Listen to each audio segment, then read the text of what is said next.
Chapter 347. Lin Luoran feels that she has become a real big parent. As soon as she comes back, many people come to her and ask for her affection.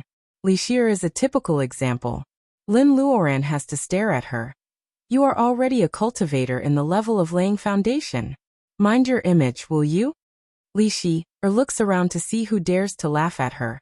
A cultivator in the level of laying foundation. Yuan Yi and Zheng Tian are both juniors, especially Yuan Yi. His fiancée has become a real school aunt. How sad it is. Practice hard. Practice hard. Yuan Yi cheers himself up silently. If he is not powerful enough, he will be embarrassed to pursue Li seriously. Lin's family is all here. This is the first time for Lin Luoran to meet Qin Yan, so she has to give him a gift. She now finds that a protective jade plate is perfect for juniors. She hangs a jade plate on Qin Yan's neck. Commander Qin knows it is a good thing, so how can others not know? Lin Luodong asks for a jade plate for Ma Ming and Wei Shui. Fortunately, Lin Luoran made a lot of them in the valley after bearing essence. Today, she gives them a big gift. Jade is really worthless in her eyes. It is a piece of cake for a cultivator in the level of bearing essence to make such a protective jade plate. It's not strange that Ma Ming and Wei Shui both have it. Rong is an ordinary person, but he also needs protection. Sister Rong is a nanny. Seeing the beautiful jade in her hand, she obviously knows the value of it better than Ma Ming and Wei Shui since she has lived in Lin's family for more than a year. Because of Lin Luoran's sudden return, tonight's dinner is full of surprises. Goldie eats a lot of meat skewers grilled by its master, which makes others envious. In the dead of night, only Yuan Yi, Zheng Tian, and Lin Luodong are left on the rooftop of the Qin's house. Lin Luoran wants to test their progress in personal ability enhancement. Yuan Yi encounters the first obstacle of personal ability enhancement. He is not short of Reiki, but he still can't break through the middle stage of training Qi and enter the late stage of training Qi. Zheng Tian catches up with him. He is very talented in sword spells. He has successfully entered the middle stage of training Qi half a month ago. As for Lin Luodong, he is struggling with his personal ability in the early stage of training Qi. However, Lin Luoran doesn't think it is a problem. She doesn't wait for her two apprentices and her brother to fight in the front line. The more solid their foundation is, the farther they can go in the future. That is why Lin Luodong asked Luodong to wait until he was 18 years old to cultivate. Yuan Yi, you learn both swordsmanship and alchemy. Have you ever thought about specializing in one? In Lin's opinion, Yuan Yi can't make a breakthrough because of his state of mind. Of course, cultivators could have many hobbies, but a person's energy was limited in the early stage. Without a long lifespan as a foundation, it would be easier to have a smooth journey if one specialized in one. Yuan Yi is suddenly enlightened. In fact, he loves the Tao of Bolus the most. However, he sees that Zheng Tian is obsessed with the Tao of swordsmanship. As the eldest school brother, he is responsible for the safety of the school in the future. He can't just focus on the Tao of Bolus. Such a contradictory mood makes his personal ability stagnate. Seeing that Zheng Tian has finally made up his mind, Lin Luoran suddenly uses her hand as a sword and Wacken as the blade. She attacks Zheng Tian. Zheng Tian is very sensitive to sword intent. Although he is in a hurry, he can still avoid it. Lin Luoran shows mercy to Zheng Tian, and this attack is mixed with a lot of strength. Zheng Tian can barely avoid it with his personal ability in the middle stage of training Qi. Even Lin Luoran has to admit that some people in this world may be really geniuses in a certain field. I have checked the materials sent by Wen Guanjing last time. There is a piece of red gold iron. It should be enough to make a flying sword. Zheng Tian is so excited that he almost jumps up. Lin Luoran is talking to him. Is he going to have a flying sword? A flying sword that belongs to him.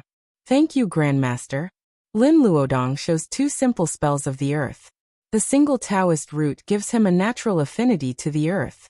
Lin Luoran can't find anything wrong with him. She can only encourage him to work hard. Sister, when I move to a new house, I will definitely cultivate harder. Lin Luoran laughs. Luodong, cultivation is not the only thing left in our lives. Well, let's talk about that rumored girlfriend of yours. Lin Luodong's ears turn red. Yuan Yi and Zheng Tian look at him as if saying, We all know, and then runs away. How can he have a rumored girlfriend? It's so strange. Who spread the rumor? If he knows it, he will beat the rumormonger up. Huang Weijian sneezes heavily. It's so strange. Who is talking about him behind his back? Ma Ming's eyes are shining with inexplicable heat, which makes Huang Weijian feel creepy. Do you mean that you Lin Luodong, and even his family are all cultivators who can fly? No wonder the Lin family is so beautiful. Lin Luodong's sister is so beautiful that she will never age. It turns out that she is really a fairy. Huang Weijian shakes his head. Strictly speaking, we can't fly with our own strength before we reach the level of laying foundation. Ma Ming waves his hand. That's not the point. The point is that you two are obviously the most powerful cultivators in the legend. How dare you ask me to be the vanguard in every fight? Huang Weijian is speechless. The little fatty always can't find the point. At this time, it is normal for him to show an expression of being cheated by his good brother. He is still thinking about the fight they had before. Every time we fight, you provoke others first. Of course, I ask you to be the vanguard. Huang Weijian explains calmly. Ma Ming suddenly grabs Huang's sleeve and smiles flatteringly. In fact, that's not the point. The point is, what is this jade plate for? Huang Weijian is flustered by Ma Ming's gleaming eyes, so he covers it up for him. He makes a cut on Ma Ming's hand and squeezes 2 drops of blood on the jade plate. Watching the blood being absorbed by the jade plate, the fatty's eyes become brighter.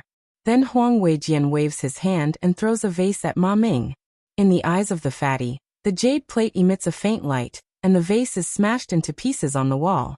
Haha, I knew it was a magic weapon. It was a magic weapon. Ma Ming's wild laughter comes from the guest room of the Qin family. Huang Weijian finally can't stand the illiterate man who has read too many YY novels. He covers his ears and kicks Ma out of his room. As a college student, Luodong and Huang have to go to class. For everyone, it is a happy thing that Luodong and Huang took away the little fatty who has been laughing crazily. Since they have nothing to do, the Lin family decides to have a tour around the capital. Commander Qin doesn't want them to stay in a hotel, so he just stays at the Qin family's house. During this period, even Pei Yuan comes over. He has just passed the political background check, and can only do odd jobs with alien technology, which is enough to make Pei Yuan crazy with excitement. Sure enough, career is the best medicine for love. Pei Yuan is full of energy again. When he talks about the dazzling spaceship in front of Lin Luoran, Lin feels that his eyes are shining. Sister Rong has washed away the smell of a delinquent girl. She is a young beauty now. Lin Luoran notices that Pei is secretly looking at her. Do they still have a chance? Sister Rong comes to ask for leave. She only says that her boyfriend is also in the capital. Lin Luoran approves with pleasure. She turns around and grabs Rong Donglin. She asks, "Your unreliable brother-in-law hasn't been replaced yet?" The honest director Rong is in tears and doesn't know what to say. Zheng Tian sneers. Yang said that the guy is really a wily old fox. You don't want us to hurt him. Seeing that Sister Rong is getting rich, he pretends to be positive. However, Grandmaster, a person's eyes can't deceive you. He is very cunning. Lin Luoran frowns. The collapse of a great embankment is caused by an ant's nest. Sometimes a small figure can overturn the whole situation. Don't be too relaxed. Even if he is an ordinary person, if Sister Rong is deeply involved with the Lin family, her unreliable boyfriend will have a chance to threaten Lin's family. Lin is very selfish, and she would rather measure the heart of a villain with her own mean measure. Zheng Tian nods. I see. Rong Donglin is relieved. He is more suitable to study. He is really not good at dealing with family affairs. However, wasn't he the luckiest person among the tens of thousands of students who came from humble backgrounds when he got to know senior sister Lin? Anyone who has Lin Luoran as a friend must feel at ease. She is so nice to her friends. Lin Luoran's friends are at ease. Sometimes she finds that her relatives, who almost disappeared in her memory, suddenly appear at some unexpected moment. For example, Fatty Chui received a call from his third aunt. She said that his cousin was in trouble. The last call from Fatty Chui was to inform his cousin, whom she hadn't seen for more than 10 years, to save him. When Fatty Chui became a live-in son-in-law, The Chui family felt embarrassed. Fatty Chui was so protective of his wife that he didn't contact his family anymore. He didn't become a live-in son-in-law for the sake of living off a woman. The problem was that the Wang family only had one daughter, and Wang Miao's parents didn't agree to their marriage.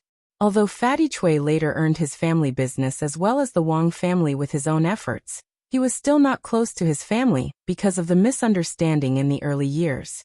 However, his little cousin used to play with mud behind him with a runny nose. Fatty Chui can't ignore him. Fatty Chui calms down and asks his third aunt, "What else did my cousin say?" His third aunt, who doesn't have a good memory, remembers after a long time that her son has repeatedly said that he works in a special department. Is there any important meaning? Fatty Chui pats his head. He knows that as a businessman, he can't do anything. Of course, he has heard of the special department. It turns out that he went around in a big circle to ask the Lin family for help. Fatty Chui has to go to the Lin family shamelessly. The locked door shows that the owner is not at home. Fatty Chui makes a phone call and learns the truth. What? Sister Lin is back? Fatty Chui is relieved. Since Lin Luoran can help him, even the king of hell can't take his snot-nosed cousin away. Time waits for no man. Fatty Chui flies to the capital that night. Miss Chui, who is 10 years old and about to enter the 5th grade of primary school, insists on going with him. Her brother Luodong must be wanted by many people in the capital. She has to keep a close eye on him. The couple can't do anything about their daughter, so the trip for help turns into a tour group of 3 going to the capital. Money is endless. Chui Wanlu can't spend all of Fatty Chui's and Wang Miao's properties. Family happiness is the most important thing for Chui Wanlu. Although I didn't reply to all the comments in the book review and comment section, I have read them carefully. It is Poe's blessing to have such support. Chapter 348. You mean they were sent to Neon for a mission, and we haven't heard from them for half a month? Chui Hejin is one of them, right? Well, send me the specific information later. Lin puts down the phone and confirms Fatty Chui's words with Chen Yun. She is not happy about this news. Fatty Chui says with a sullen face, "Sister Lin, my cousin is the only one in the Chui family who hasn't gotten married yet. He is the last hope of carrying on the family line. You have to help me." As soon as Fatty Chui finishes his words, Wang he slaps him. "Is your daughter not your own?" Fatty Chui knows that he has said something wrong, and he runs away like a rat. Lin ignores the couple who are over 50 years old, but still behave like children. Instead, she looks at Chui Wanlu, who is playing truant in the yard with Qin Yan and the little boy. Lucy, who is 10 years old this year, already has Wang Miao's features. Lucy is not as chubby as she was when she was a child. Lucy is a pretty little girl now. This is not the point. The point is that when Chui Wanlu plays with Qin Yan in the pond, Lin can sense that the water Reiki molecules are lingering around Chui Wanlu. Chui Wanlu doesn't want to let go of Reiki molecules in the pond. Wang and Fatty Chui are ordinary people without the Taoist root. Lucy is 8 years old, but no one in the Lin family wants to test her Taoist root. Now it seems that there is a surprise. Since Fatty Chui has a cousin working in a special department, it is possible that there are other people with the Taoist root in the Chui family. "Lucy, come here. I want to talk to you." Lin waves to Chui Wanlu. Chui Wanlu leads Qin Yan to the school like a big sister. She corrects Qin Yan's bad habit of holding his fingers in his mouth. "Aunt Lin, what can I do for you?" Does Aunt Lin finally agree to take her to the school to see Luodong? Chui Wanlu's eyes are shining. Girls are so mature now. Lin has a headache. She pulls Chui Wanlu aside and turns her fingers. A mist covers the little girl. Qin Yan curiously wanted to touch the white mist that was shrinking and retracting. As soon as his little finger touched it, it froze. The little boy's military bloodline was not shown at all, and he started crying. Lin Luoran picks him up and says, "Don't move. Your sister Chui will come out soon." Wang and her husband both stop and stare at Chui Wanlu.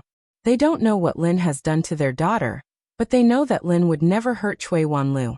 "Sister Lin, this is..." Fatty Chui rubs his hands. Obviously, he wants to know more about the gossip, but he is holding back. His expression is so funny. Lin Luoran is about to answer when Cui Wanlu comes out of the fog. Auntie Lin, what is this? It's more comfortable than a hot spring. When Qin Yan touched it, he was so cold that he cried. But for Cui Wanlu, it was like taking a hot spring bath. Sure enough, it was just as she had guessed. Lin Luoran turns to Wang Miao. Ian smiles. Sister Wang, do you mind if the Lin family and the Wang family get married? Fatty Cui sneezes. Sister Lin, it's not popular to have a baby marriage. Both Lin Luoran and Wang Miao ignore Fatty Cui, who has a different brain structure.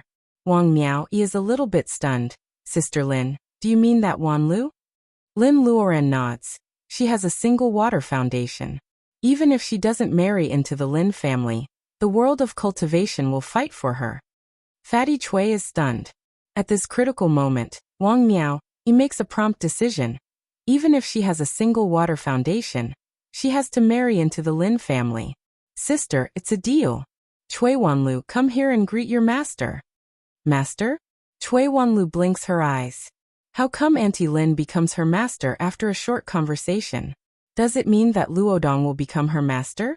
With Yuan Ye's example, Cui Wanlu clings to Lin Luoran's thigh. Master, please accept my greeting. When the Lin family comes back in the evening, they are very happy to hear that Cui Wanlu has become Lin Luoran's third apprentice. Zheng Tian, who has been the number 2 for a long time, suddenly has a little school sister. He smiles from ear to ear. Little school sister, what do you want? I'll buy it for you tomorrow. Zheng Tian pats his chest and promises. Yuan Yi corrects. It's the second school brother. Ah, little school sister, how about I teach you magic? After kicking away 2 unruly apprentices, Lin Luoran squats down and asks Cui Wanlu. Sorry, I didn't ask for your opinion this morning. We made the decision for you. Lucy, as an equal, I ask you, are you willing to cultivate? Are you willing to cultivate? Aunt Lin, will cultivation make you very powerful? Yes. Aunt Lin, I heard that cultivators can live for many years. Is it true? Yes. Cui Wanlu smiles sweetly. Grandmaster, I'm willing to cultivate. The rescue operation is urgent. Lin Luoran has to put aside the new apprentice and the plan to refine a flying sword for Zheng Tian. Instead of Chen Yun's information, when Guanjing, a mobile database, arrives. When Guanjing hasn't seen Lin Luoran for several years, the first thing he says is, Sister Lin, why do I feel that you have become more powerful? He thought that he was getting closer to Lin Luoran in the level of laying foundation. However, he still can't see through Lin Luoran's cultivation. Lin Luoran doesn't want to hide it from him. I have borne the essence not long ago. She not only tells the truth to Wen Guanjing, but also drops a heavy bomb on the world of cultivation in Wuxia. Apart from Lin Luoran's mysterious master, Lin Luoran is the first cultivator to bear the essence under their watch in the past hundreds of years. Everyone thinks that cultivators in the level of bearing essence can only struggle in the later stage of laying foundation like Huizhu. However, it never occurs to them that Lin Luoran can bear the essence after more than 10 years of cultivation. Lin Luoran's achievement makes people jealous. However, Lin Luoran has laid a solid foundation for many cultivators in Wuxia. Even if Lin Luoran has some unknown adventures, she is not a talented female cultivator. Everyone has witnessed her every advancement. Why can't they have the chance to lay foundation and even become cultivators in the level of bearing essence? Even if they don't have adventures, they still have to work hard. If they are not talented enough, they have to work harder. When this inspiring news spread, the eyes of many cultivators, who adhered to the principle that men should not easily shed tears, became slightly wet. Since Master Lin can break the curse that no one in the world of cultivation in Wuxia can reach the level of bearing essence, doesn't it mean that they, a group of young cultivators struggling in the primitive age of spells, are not completely abandoned by the Tao of Heaven? However, this is a story for later. At this moment, when Guanjing sighs in his mind and proposes to Lin Luoran, Sister Lin, when are we leaving? Lin Luoran looks around. All the Lin family members are looking at her eagerly. Lin Luodong's personal ability is too low for him to go with them. Even Zheng Tian, who doesn't even have a proper weapon, is not a consideration. Yuan Yi is thoughtful so he can go with them. As for Mr. Lin, as a daughter, she can't stop her father. The team to go to Japan is decided. Mr. Lin, Li Shir, Wen Guanjing, Yuan Yi, and Goldie. Lin Luodong doesn't want to give up. However, Huang Weijian's personal ability is higher than his, and he is not chosen. He feels much better. He looks at Huang Weijian. Under his friend's indifferent face, there is some slyness. Lin Luodong is stunned for a moment, but he doesn't say anything. Fatty Chui is so happy that he is going to book the plane tickets for them. 1 cultivator in the level of bearing essence, 2 cultivators in the level of laying foundation, plus Mr. Lin, Yuan Yi, and the mysterious hawk of Wuxia. In Fatty Chui's opinion, such a team can even destroy the Shrine of Japan. Of course, it is not a problem to save his cousin. The flight from the capital to Tokyo takes 5 hours. Lin Luoran feels that it is a waste of time. She decides to cross the sea. Mr. Lin and Yuan Yi are carried by Goldie. Lin Luoran and Li Shi are riding on the sword. Wen Guanjing also knows how to ride on the sword. They can arrive at Tokyo in less than an hour. Can you tell the direction in the air? To be safe, Lin Luoran asks Wen Guanjing. Wen Guanjing is a captain who has traveled all over the world. He is good at telling longitude and latitude. He nods and takes out a watch-like thing. 138. 4 to 139. 8 degrees east and 34. 8 to 36. 2 degrees north. We will meet the logistics team in Tokyo first, and then we will go to Mount Fuji. Lin Luoran nods and summons the bright sword. She drags Li Shi, to stand on the long and smooth flying sword. Goldie returns to its original shape from the size of an eagle. Its wings cover the entire roof of the Qin's house. It is more than enough for Mr. Lin and Yuan Yi to stand on it. When Wen Guanjing is ready, Lin Luoran throws out 2 mini-worlds to cover them. They disappear under the blue sky. 10-year-old Chui Wanlu is looking forward to it. Xing Tian stomps his feet.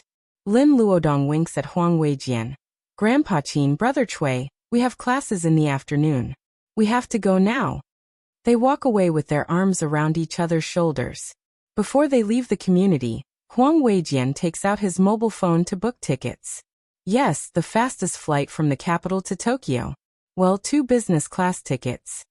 Lin Luodong punches him hard on his back. I will beat up anyone who says that you are being honest. You two are the most dishonest. Chui Wanlu's voice comes from behind. Lin Luoran and Lin Luoran find that there is a little girl following them. Chui Wanlu says proudly, if you don't take me there, I will report you. Lin Luodong is in a dilemma. He and Huang Weijian have already committed crimes against the public. If they take Chui Wanlu, who has no personal ability and is only 10 years old, with them, Lin Luoran knows that his sister won't get angry easily. Huang Weijian doesn't see Lin Luoran's face. He says to Chui Wanlu calmly, let's go back to school and pack. Chui Wanlu was so excited that she held their hands and skipped away. Chapter 349. As an urban area that is the same as Shinjuku as the 24-hour sleepless street, Shibuya Station Loyal Dog Hachiko exit is full of famous department stores, fashion stores, restaurants, coffee shops, custom facilities, etc., which are densely packed and popular with young people, making Shibuya a place for various popular events in and out of Japan. It has been half an hour since Lin Luoran and others arrived at Shibuya Tokyu St. Roland Tower Hotel. Overlooking from the 37th floor, one could see the flow of people on the streets of Shibuya like ants. Lin Qingxue serves warm coffee to everyone. No one in the Lin family can get used to this bitter drink. They all take a sip to show respect to Lin Qingxue. As a female officer of special forces, Lin Qingxue can only be the leader of the logistics team in this operation. The vanguards are all young cultivators. Lin Luoran doesn't know how serious the situation is until she arrives. There were also a few old acquaintances who had disappeared this time. Cultivator Yi Xiaobei, Mu Tiannan's 6th brother, and Fatty Chui's cousin Chui Hejian are all missing. You mean a large number of young men and women disappeared in Shibuya, so you were sent to investigate. Lin Luoran's fingers slide over the edge of the cup. The coffee is still steaming. What does the disappearance of the young man from Shibuya have to do with Wuxia? Everyone can tell that Lin Luoran is unhappy. Lin Luoran, who has been called a narrow-minded nationalist by her politics teacher, is not interested in the so-called international aid, especially when it came to international aid to the extent that their own people would be trapped. That was too ridiculous. Lin Qingxue salutes. Miss Lin, I'd like to report to you that the missing people include a Wuxia tour group of 20 people who came to Shibuya, and 9 international students. Lin Luoran frowns. Where are these cultivators? How many days have they been missing? 3 days ago, cultivator Cui Hejian made a long-distance call back to the country, requesting for help. 3 days ago, Cui Hejian made an international call? Isn't that the phone call to Fatty Cui for help? Lin Luoran feels that the situation is worse than she imagined. Why didn't Cui Hejian call for help to the logistics team? Why didn't he call Chen Yin? Maybe it was because the situation was so bad that even if the special department sent reinforcements, it would be useless. Lin stands by the window and looks down at the passers-by on the street. This was indeed a paradise for young people. There were all kinds of strange clothes and dazzling colors. More than 80% of the crowd on the streets were young people. Are the disappearances still going on? Lin Qingxue nods. Every evening at 7 o'clock, no matter how closely we and the Nihanese people monitor, something will happen. When Guanjing smiles, then we have to guard this place. Since it has become so big, there must be cultivators from Neon involved, right? As soon as he finishes his words, Lin Luoran raises her eyebrows and laughs. What a coincidence! It seems that we have guests. Even Wan Guanjing and Li Shi can sense the breath which is different from that of Wuxia cultivators. A few minutes later, the logistician comes to report that a member of a shrine from Neon has come to negotiate. Let them in. A few men dressed in traditional Japanese clothing filed in. The leader was a middle-aged man with eyes as sharp as swords. His temples were slightly white and his face was serious. At first glance, one could tell that he was a person who held a lot of power. He has long felt a strong coercion shrouding the hotel. He thought that some old monster from Wuxia came to Shibuya, so he restrained his subordinates along the way to be cautious. He even thought that it might be the bearing essence cultivator, who was exposed in Wuxia in recent years. However, when he entered the room, he found that such a strong breath was emitted by a woman who looked in her early 20s. Saito Asada's fear turns into shock. Almost at the same time, he realizes that this seemingly weak woman is Lin Luoran, the rising star of the world of cultivation in Wuxia. Senior cultivator.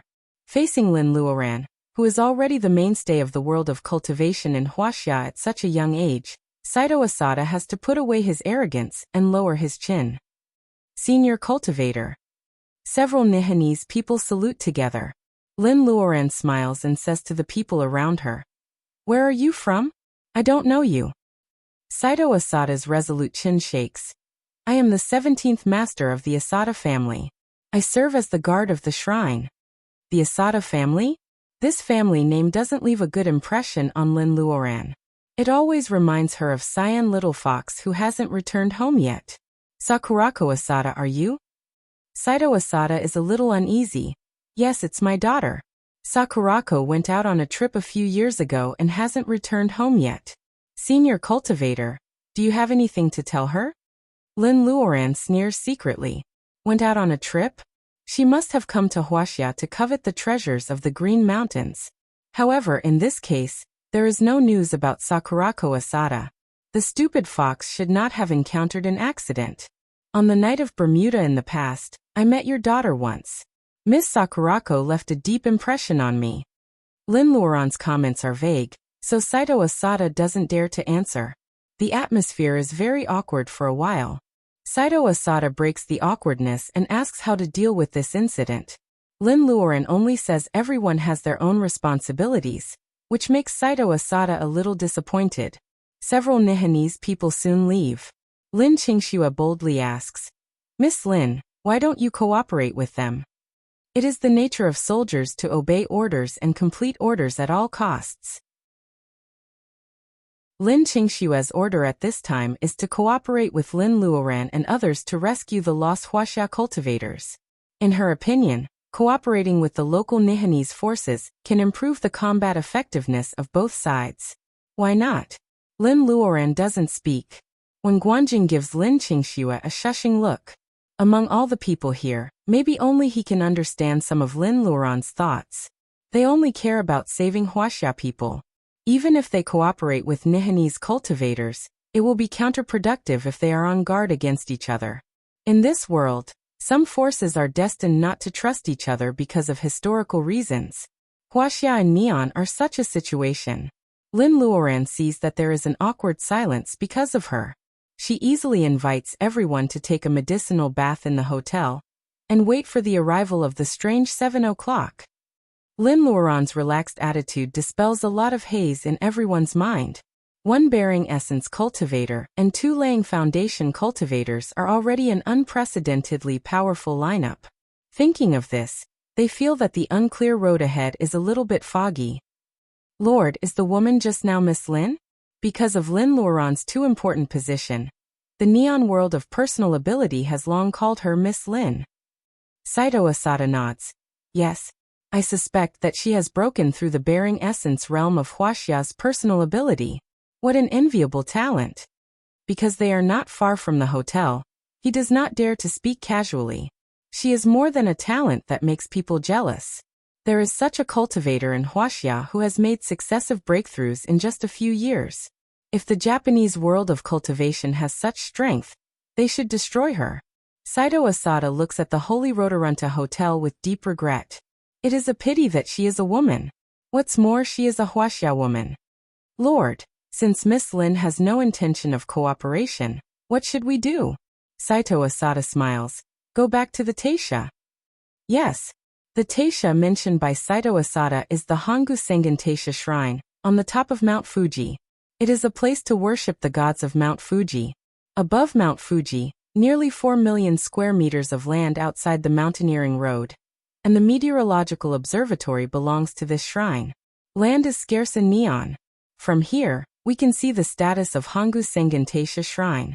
Several people walk on the streets of Shibuya. Young people in weird and fashionable clothes can't help but avoid these people in formal clothes. The busy downtown will not stop for anyone. The flow of people soon returns to normal. Young people are tireless and they don't know that time is approaching. Every evening at 7 o'clock, some of them may become a page of the missing persons file. For young people in Shibuya who yearn for freedom, maverick and imitated by others, the detailed events of their lives are just extremely small things that can be described on a piece of A4 paper. If they know that death is so simple, will they still waste those wasted time? On the train to Shizuoka Prefecture, 2 slightly tired Wuxia teenagers choose a seat by the window. It is an extended evening. It is 49 minutes away from 7 o'clock in Tokyo time. Lin Luodong rubs his eyes and smiles easily. You are really good. You even gave Lucy to Wei Shui. When we go back, they will probably fight. Huang Weijian doesn't answer. He looks out of the window. The high-speed train cuts the countryside of Neon into pieces. He sees the snow on the top of Mount Fuji in the distance. 7 or 8 hours ago, they were still on the other side of the ocean. Now they are on the train to Shizuoka Prefecture. Huang Weijian's expectation under his calm appearance is no less than that of Lin Luodong. No matter what, this was an adventure that belonged to the 2 youths. However, sometimes because they are too young, they often misjudge the degree of danger. This is the true meaning of life that everyone has to pay for many times to learn. Chapter 350. The hour hand points to 6:50 in Tokyo time. Neon's medicinal bath is also very famous in the world. After taking a bath and eating the dinner carefully cooked by the hotel chef, there are only 10 minutes left before the strange 7 o'clock, mentioned by Lin Qingxue. Lin Luoran leads everyone to take the elevator and go straight to the rooftop. Looking down from here, Lin Luoran can have a panoramic view of the tall buildings in Shibuya. She tries to cover the people below with her spiritual mind. The spiritual mind of a bearing essence cultivator is much more powerful than that of a laying foundation cultivator. If she wants, she can extend it to 50 kilometers away.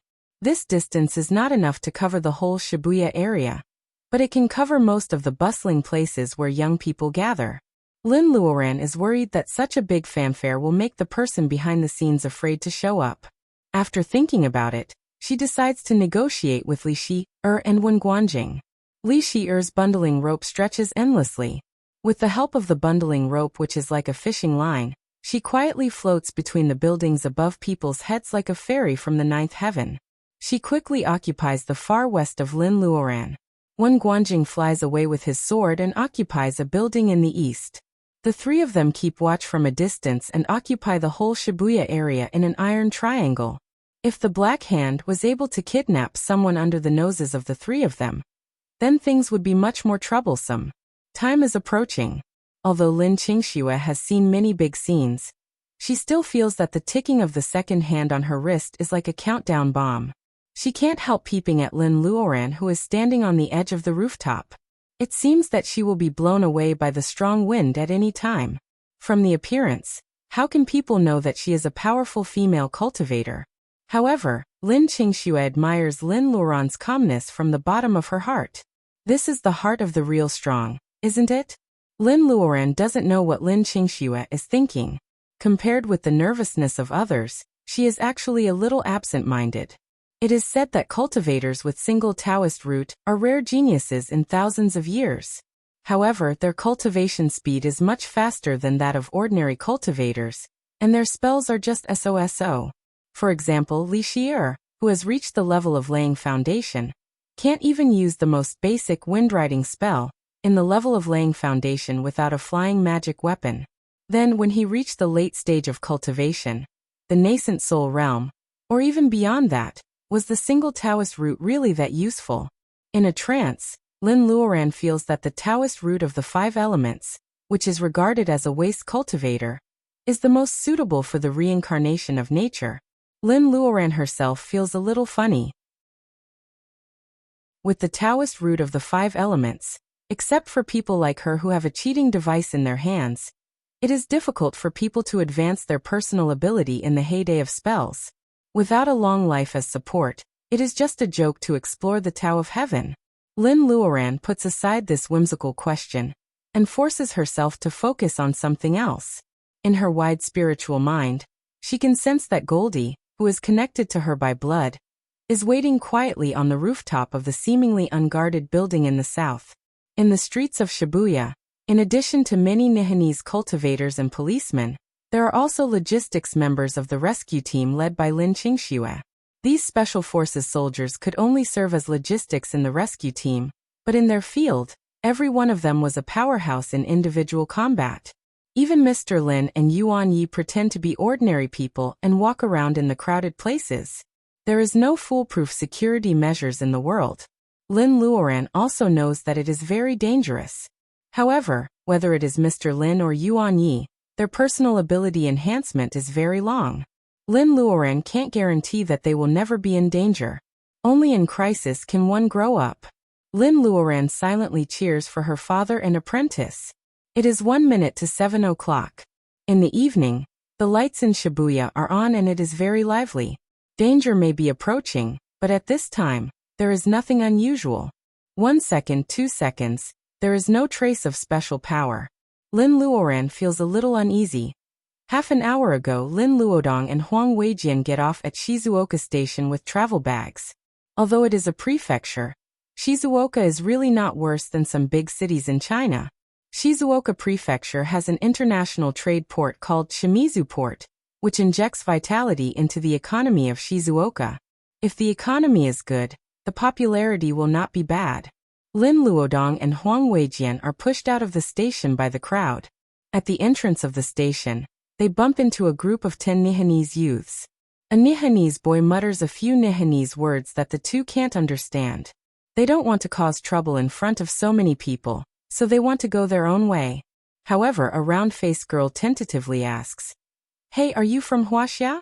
She speaks Wuxia perfectly. Seeing Lin Luodong stop, she knows that they understand. The round-faced girl is a little happy to meet her compatriots. "Hello, my name is Huang Wan. I am an international student at the Sacred Heart Women's University. These people are from Aoyama Gakuin University." Huang Wan looks a little sly when she smiles, which doesn't quite match her appearance. Even though they have the same surname, Huang Weijian is not interested. However, Lin Luodong is a polite and considerate person. Since they are compatriots, they have to talk to each other. It turns out that these young people from Shibuya are also going to Mount Fuji. Lin Luodong is a little embarrassed. I heard that Mount Fuji is not peaceful these days. Huang Wan, do you want to go somewhere else? They meet by chance. Although Lin Luodong is kind enough to remind Huang Wan, these Nihanese students can't help but feel a little angry. Mount Fuji is their holy mountain. It has a special position in the hearts of every Nihanese. Lin Luodong says that Mount Fuji is not peaceful, which makes them feel embarrassed. These people are all male students of Aoyama Gakuen University.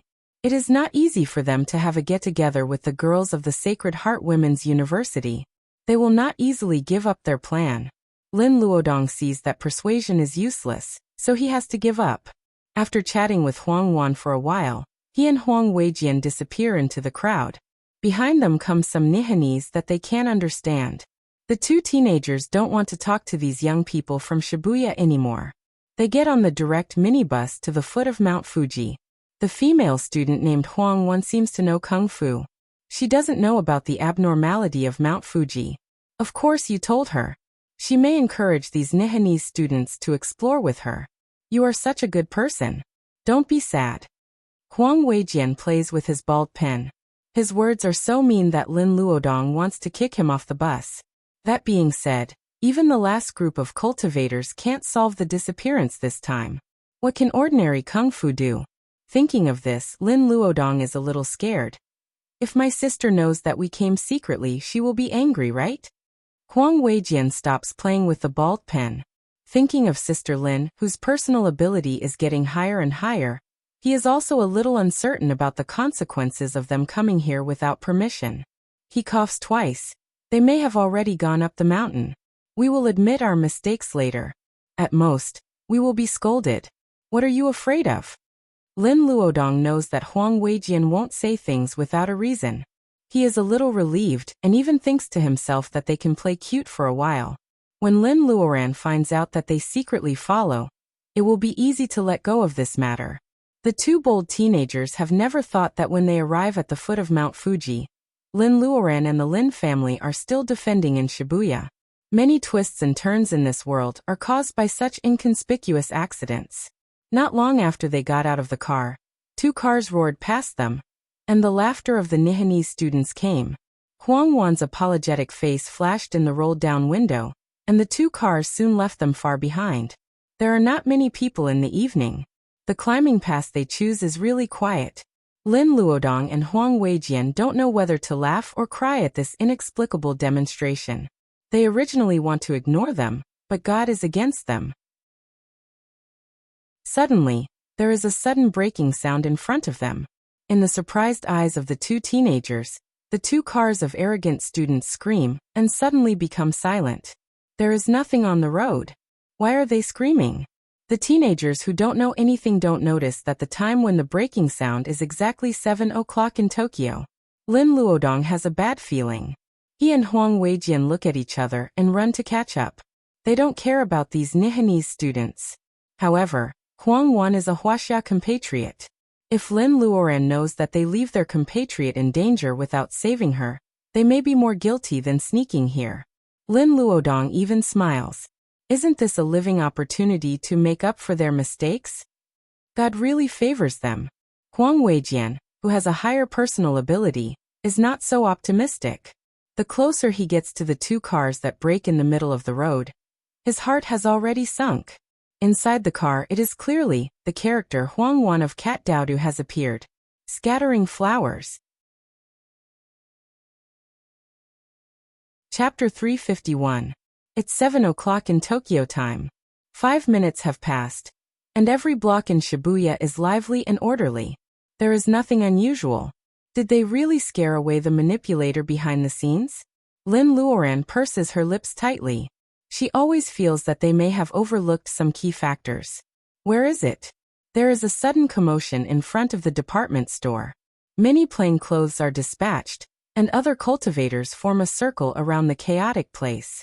However, after pressing a young man with dyed yellow hair to the ground, they find that he is just a thief who is found by the owner of the store for making a scene in front of the department store. Both the Wuxia people and the Nihanese police are disappointed. This is really an ordinary thief. No one is trying to create chaos to fish in troubled waters. The night wind blows Lin Luoran's skirt. The bright neon lights are reflected in her eyes. Lin Qingxue can feel the low pressure from her. The communicator on Lin Qingxue's wrist suddenly rings. She presses a button, and a virtual image of a computer screen is projected in front of her. This is a gadget derived from the research of Yuli technology in Wuxia. It is an encrypted 3D audio and video transmission that cannot be intercepted. If it leaves the wrist of the user without the uninstall password, it will explode within 3 seconds. Lin Qingxue is obviously surprised by the content of the video. She chooses to invite her companions to watch it. In this way, Lin Luoran can also see the content of the video and hear the sound. Before she has time to marvel at the progress of technology, she frowns because of the content of the video. Under the orange street lights, 2 cars rushing on the mountain road suddenly scream. The sound of sudden braking pierces the tranquility of the mountains. The picture changes. 2 extremely fast figures run to the accident car. Their figures are so fast that their faces are blurred in the video. Lin Luoran has already felt that they are familiar.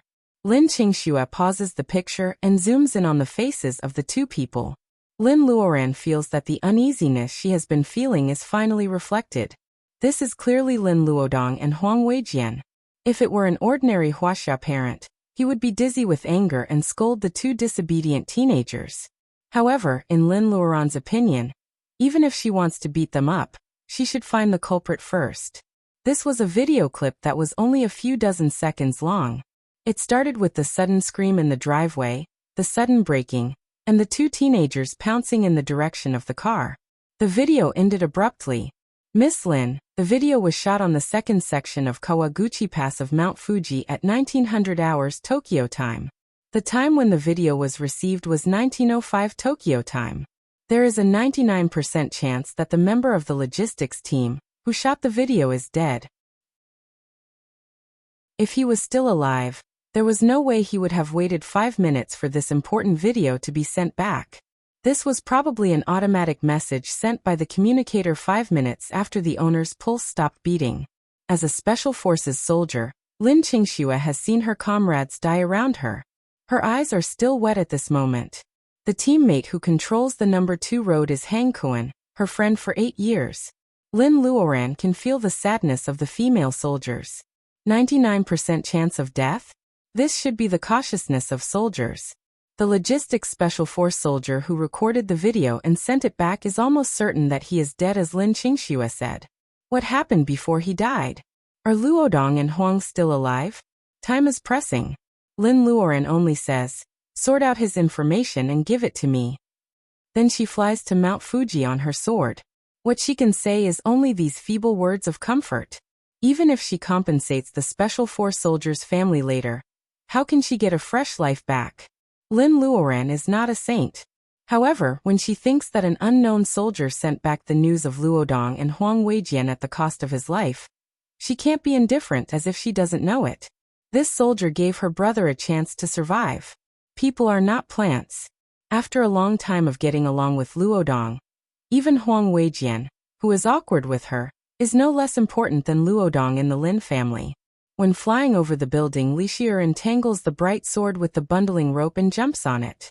Seeing Lin Luoran's serious look, she has already guessed that something serious has happened. Wen Guanjing also follows on his sword, leaving Yuan Yi and Mr. Lin in the crowd. Having no time to shock the world, he asks Goldie to dive down. The 2 of them sit on Goldie's back in the crowded street of Shibuya and disappear into the sky. Goldie spreads its 10-meter-long wings, which make a huge impact on everyone present. Lin Qingxue's communicator rings again. This cautious female soldier is hurt by the pain of losing her comrade in arms. She receives the order to go to Mount Fuji with red eyes. She is in charge of the logistics of this rescue mission. She takes the initiative to order the logistics troops to enter the core of the rescue range without receiving the order from the superior. She will definitely be punished after returning home. However, people are not machines after all. If she is always perfect step by step, she will not be the Lin Qingxue who can shoot the bloodline's head accurately when other people's palms are sweaty. That is the first non-human existence she has killed. Lin Qingxue clenches the magical pistol in her hand. She firmly believes that as long as it is used properly, ordinary soldiers can also defeat this invisible non-human existence behind the scenes. There is a firm look in the female soldier's eyes. Don't go there. Huang Weijian stops Lin Luodong, who is going to check the car. You have to learn to use your spiritual mind. There is no living person in the car. Lin Luodong stops. They are about the same age. In terms of personal ability enhancement, Huang Weijian is a little senior. Lin Luodong is so flustered that he forgets that cultivators can also use their spiritual mind in addition to their eyes. If they can't touch the car, the safest way is to use their spiritual mind. Lin Luodong sees two cars colliding with each other. There is indeed no living person in the car. To be more precise, there are only two drivers in the driver's seat. They have peaceful smiles on their faces, but they are bleeding from 7 orifices. It seems that before they die, they saw something beautiful that they don't want to share with others, so their smiles are a little weird. In the car, except for the two drivers who have stopped their heartbeats and died in a strange way, no matter the Nihanese students who were inexplicably arrogant before or the smiling female student Huang Wan, they all disappear into thin air. From the time we heard the scream to the sudden braking of the car, it has not been more than 30 seconds, right? When Lin Luodong thinks he is a little like Lin Luoran, he always frowns unconsciously. Huang Weijian nods. 2 living people died in front of their eyes and the students disappeared without a trace. It must be related to the mission of the cultivators from Wuxia. What is it? The clue is right in front of them. Even their compatriots are trapped in it. Lin Luodong's eyes are full of determination. Like Huang Weijian, he can't just sit back and do nothing. Huang Weijian moves his wrist slightly and writes quickly. He writes cursive lines at the end of the pen. He reads slowly, I want to go back with the wind.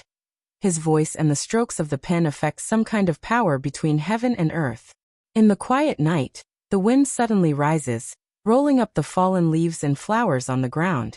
Huang Weijian grabs Lin Luodong's arm, and they are blown into the air by the seemingly weak wind. Lin Luodong is a little surprised. He asks, when did you learn to fly with the wind? Although Lin Luodong knows that Luodong's Confucianism is a different way of cultivation, cultivators below the level of laying foundation can't fly with the wind. This has become Lin Luodong's way of thinking. However, Huang Weijian suddenly uses a noun and flies with the wind. This is a bit ridiculous. Huang Weijian is so good at hiding it. Huang Weijian ignores him. He changes the strokes of the pen, and he and Lin Luodong fly faster. Under the guidance of the bald pen, they go straight to the top of Mount Fuji. If Luodong were in a higher state, he would be able to see that Huang Weijian's cultivation method is not so good. The boy is flying with the help of the magic bald pen. Huang and Luodong are flying with the help of the wind. That is why they are flying with the help of the bald pen. After they disappear, a special forces soldier in camouflage hiding behind the hillside shows up. Hey, 2 young cultivators from Wuxia are sent here this time? With the help of the small but powerful communicator on his wrist, the soldier can clearly hear the conversation between the 2 teenagers. Because it is related to the missing people, the soldier is about to send the video to his superiors. However, his body suddenly becomes stiff. No one knows what the soldier sees. The smile on his face becomes brighter and brighter. Then his eyes, ears, mouth, and nose start to bleed. In a few seconds, he dies. His name is Hang Kuan, the deputy captain of the special forces in Wuxia codenamed Guangming. He is 28 years old, single and unmarried. He will sleep on the side of Route 2 of the Kawaguchi Pass of Mount Fuji forever.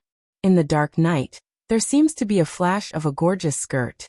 The birds on the tree are stunned. When they blink again, there is nothing special on the hillside where the special forces soldier died. Is there something wrong with my eyes? The small brain of the sparrow is not enough for it to think deeply. It is summer, and the berries all over Mount Fuji make it even more interested. Huang Weijian controls the wind and lands outside a quaint Japanese-style courtyard. The bald pen in his hand seems to sense something. It is so hot that it almost falls out of his hand. Only the bat monster a few years ago made the bald pen feel like this. Huang Weijian can't help but feel nervous. Why don't you go in? Lin Luodong looks at the slightly low Japanese-style courtyard. He doesn't know why his friend is in a daze. Huang Weijian's eyes under his bangs are full of helplessness. Is Lin Luodong the overprotection? Does he have to suffer losses to learn to be cautious? He is not like Lin Luoran at all. The two youths carefully looked around and finally found something that looked like a road sign. They can't understand Japanese, and the English translation can't express the meaning accurately. Lin Luodong takes out his handheld computer and finds out the meaning of the road sign on Baidu. Hangu Sengen Taisha Shrine? Huang Weijian is stunned. Find out what this place is for. Lin Luodong's fingers slide on the screen, and the almighty Baidu tells him the truth. It is a place to worship the god of Mount Fuji. The goddess Konoha Nanakuyaheim is such a tongue twister. Huang Weijian is angry as if someone owes him millions. He snorts. No wonder. No wonder what? Lin Luodong is about to ask when a girl's cry comes from the quiet courtyard. It sounds familiar. Isn't it the voice of Huang Wan, the female exchange student? Chapter 352. No wonder what? If there is enough time, Huang Weijian must tutor Luodong on the common sense of personal ability. Gods and monsters were inseparable. Many of the ancient mountain gods were self-appointed by the local monsters. Without the order from the heavenly court, these mountain gods would never get rid of their demon bodies. Naturally, the bald pin reacted as if it had seen a monster. Hearing Huang Wan's crying, Huang Weijian is still hesitant. However, Luodong is so excited that he climbs over the low wall of the grand shrine. Huang Weijian is speechless. From this point of view, Luodong is really like his sister. They are both compassionate. Otherwise, the Lin family wouldn't have taken him in, would they? However, Lin Luodong has the ability to be a good person. What about Luodong? Huang Weijian has to follow his friend over the wall with grief and indignation. The two teenagers follow the crying, and their figures are soon swallowed up by the thick night. Tonight, there is no light at the Hangu Sengen Taisha shrine. This is a great disrespect to the goddess guarding the mountain. However, these two people can't know this only with the help of Baidu. Deep in the dense forest of Mount Fuji, there is the strange cry of a night owl. Lin Luoran and others land at the scene of the accident one by one. The two cars blocking the middle of the road have caused trouble to other car owners. Some car owners have already called the police after finding the dead bodies. This place will be blocked soon. Different levels of cultivation naturally lead to different horizons. The abnormality that the two teenagers can't find falls into the eyes of Lin Luoran, who is in the level of bearing essence. Obviously, there is a faint evil power left in the bodies of the two strangely dead drivers. This kind of power makes her feel both familiar and completely strange. Is it the power of faith that originates from one, but is completely different? The fly Apsara's painted sculpture in Lin Luoran's Ocean of Consciousness is very gorgeous. Some of the flashing faith connection points have quietly extinguished. However, a few light points are not extinguished but become brighter. As time goes by, some people have already forgotten her, the mortal heart fairy, while a few people have become more and more devout. Lin Luoran feels that the small seal of the Dragon King is hot. Lin Luoran is a little annoyed. If she had known this day would come, she would not have taken this seemingly useless, self-apatheizing seriously. Darkness-type faith power. Little Lin, you're in trouble this time. In the space, Fire Phoenix says lazily. Since Lin Luoran calls it Little Red, it immediately calls her Little Linny. Lin Luoran calls it Little Red. What is the faith power of darkness? This is not the time to care about the title. Lin Luoran pretends that she doesn't hear it. While Li Shi, and others are looking around, she takes the time to ask the Fire Phoenix. Fire Phoenix cackles. There are good and bad people, and so are gods. There is another possibility. If the source of the power of faith is evil, the godhead will also be contaminated with the dark attribute. Lin Luoran has a headache. Didn't the unreliable Little Red say that I am the last god in the world? Fire Phoenix sneers. In addition to you, even Wuxia Buddhist cultivators are still cultivating the power of faith. Of course, it is not surprising that someone can use the power of faith for personal gain. Lin Luoran feels a little relieved. Yuan Yi has already strode back. Grandmaster. A body was found at 9 o'clock. He died in the same way as these two drivers. Judging from his equipment, he should be a Wuxia Special Forces soldier operating here. Lin Luoran is shocked. She knows that the body Yuan Yi is talking about must be the soldier who sent back the video but has been killed. Lin Luoran feels that her steps are a little heavy. She walks to the dead Special Forces soldier. The only thing Lin Luoran can do for the time being is to slowly close his eyes. Inform Lin Qingxue and others. By the way, find out what kind of god is worshipped in Mount Fuji. Yuan Yi nods. The search he uses is the internal information of the tribe for cultivators. It is not the general information on Baidu. While waiting for the information to be generated, Yuan Yi contacts Lin Qingxue. Coincidentally, Lin Qingxue also has news to inform them. She does not mention that she is on her way. Instead, she focuses on the latest investigation results. The camera on the way up the mountain captured the passengers. After investigation, the 10 missing people are all young people under 20 years old. They are students of Sacred Heart Women's College and Aoyama Gakuin University. Coincidentally, these two universities belong to Shibuya District. I checked the information of the missing people. These young people are all under 20 years old. It is a little strange. Yuan Yi murmurs. What's wrong with Shibuya? These missing young people are not only under 20 years old. They are either missing in Shibuya or the Aborigines of Shibuya. Lin Luoran clenches her fists. Both Lin Luodong and Huang Weijian are under 20 years old. It seems that they happen to be in the age range of these missing young people. If they happen to have been to Shibuya before, there is almost a 100% chance that they are in danger. What have you found? Mr. Lin Lixier and Wen Guanjing find nothing. They all gather around. At the beginning of the 9th century, the volcanic eruption of Mount Fuji caused the mountain to become barren.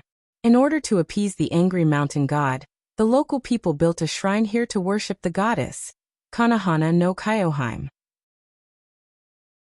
The Nihonese named it Hangu Sengen Taisha Shrine. Compared with the Yasukuni shrine that often arouses disgust in Wuxia, this place is actually more like the commanding heights of the Nihonese theocracy. Every year, all the big families will send their best children to the shrine. If they can become the grand priest in the future, this family will undoubtedly rise to the sky in a single bound. Lin Luoran takes a few steps in the same place. Saito Asada said he is the guard of the shrine. Does he mean this Hangu Sengen Taisha shrine? Yuan Yi is stunned. His fingers quickly search in the database. Grandmaster, you are right. Saito Asada is not only the guard of the Sengen Taisha shrine, but also a popular candidate for the next grand priest. Is this incident related to him? Lin Luoran's eyebrows are not completely relaxed.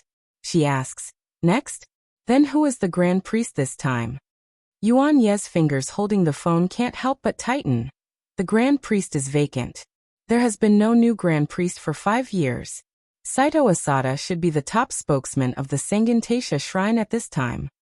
Although Yuan Yi is meticulous, he can't perceive the remaining power of faith at the scene like Lin Luoran.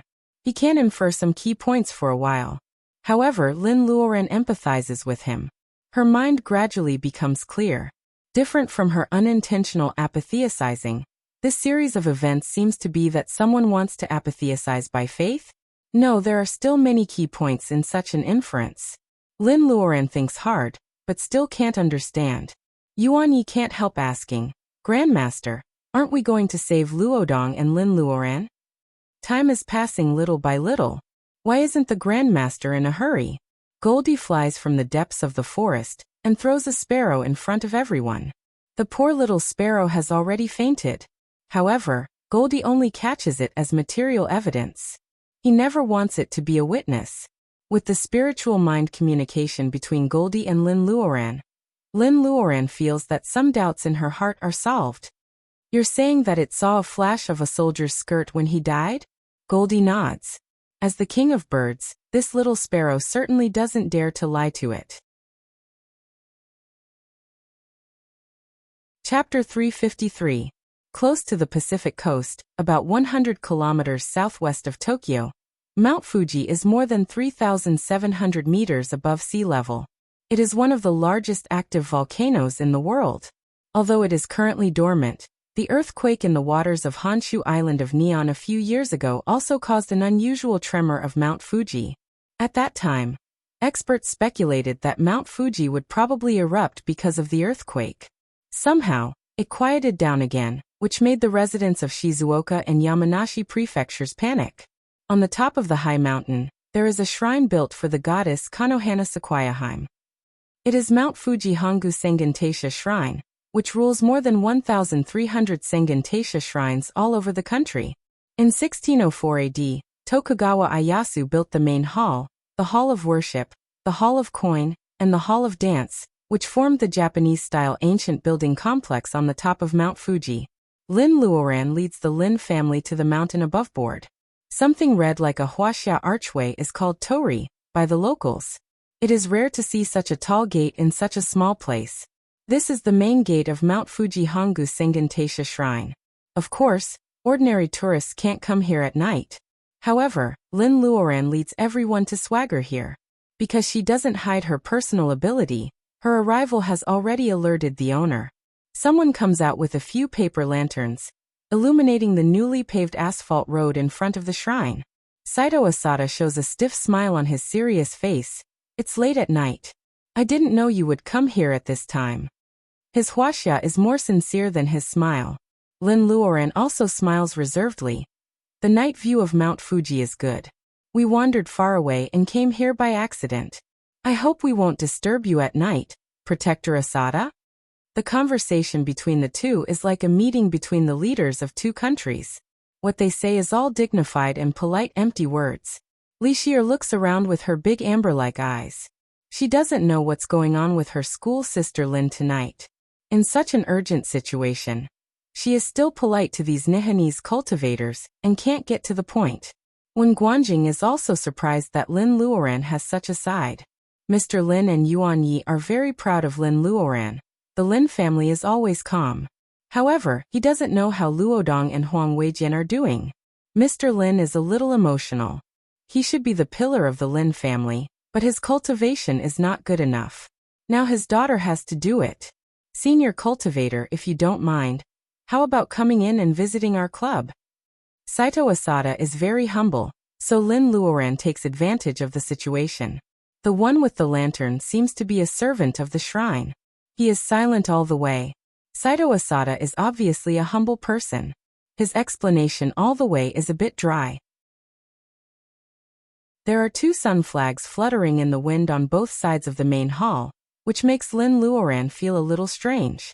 It was said that in the tens of thousands of shrines scattered all over Nippon, there were many comfort tablets and loyalty tablets. Just like the offerings in the Yasukuni shrine, these so-called loyalty tablets were stained with the strong smell of blood of huaxia civilians. She even thinks of the blood pool under the Zhongshan Mausoleum in Jinling. It was the blood of hundreds of thousands of civilians that caused the bloody evil Reiki. All these make her slightly uncomfortable. Lin Luoran doesn't know whether her huaxia compatriots care about such taboo when they come to play happily and write down their wishes on the emma, which is like a wishing card? Or is she the only one who cares so much about the gray history recorded in the paper?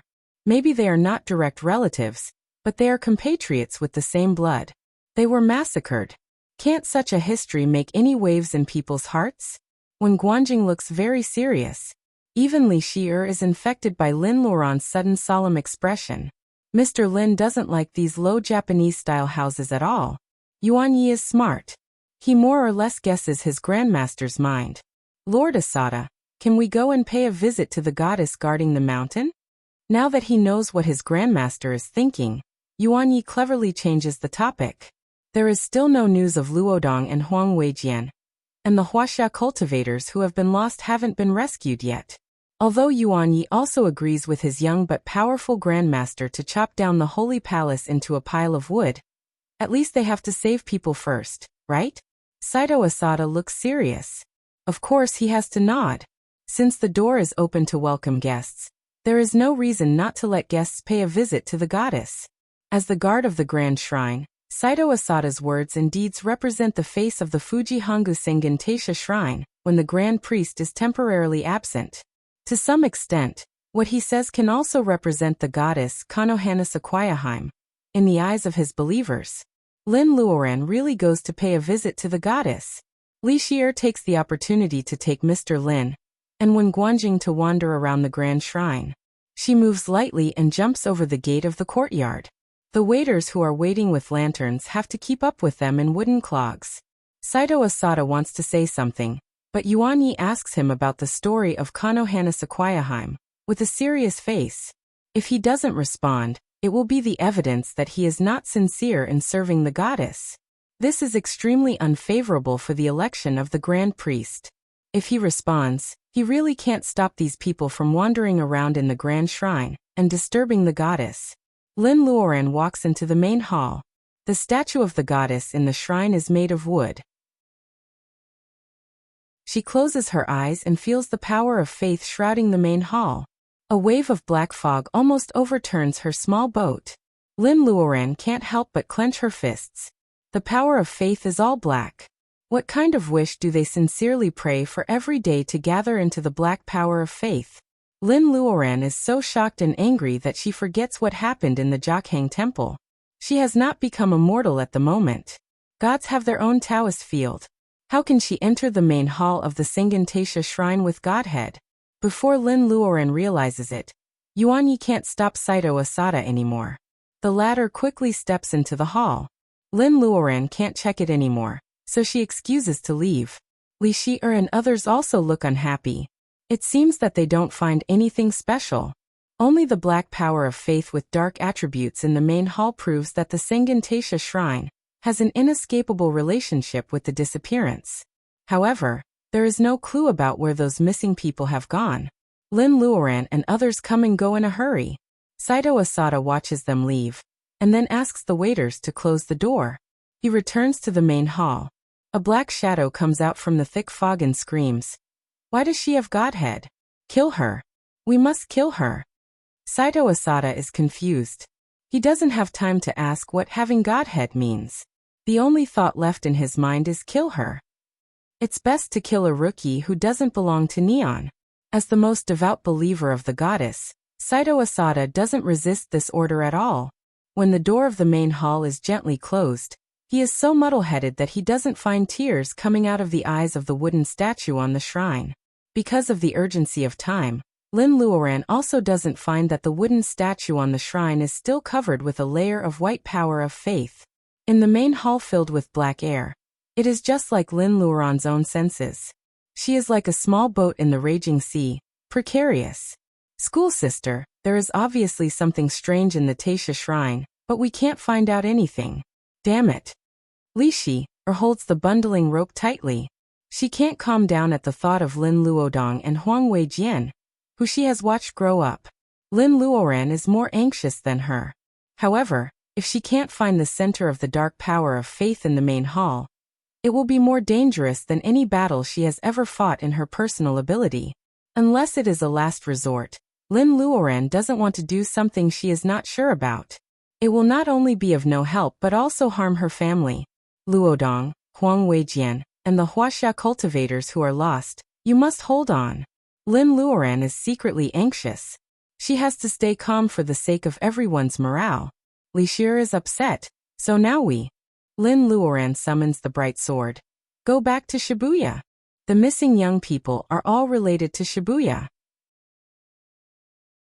If she can't find anything on Mount Fuji for the time being, she can only start from Shibuya.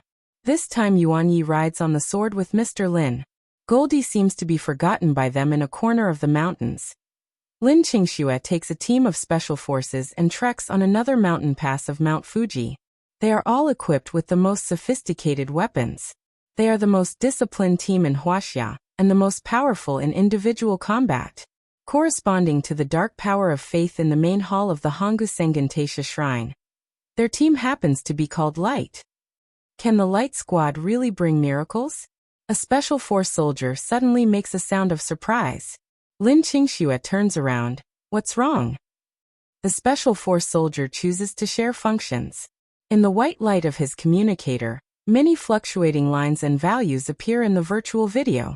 Sir, There were signs of human activity here half an hour ago. Scientific and technological civilization is not without merit. Lin Qingxue clenches the magical pistol in her hand. This is a high mountain about 3,000 meters above sea level. Not far away is the vast snow top of Mount Fuji. How can there be people here on a night when the snow is melting? It is too suspicious. Follow the traces. Yes.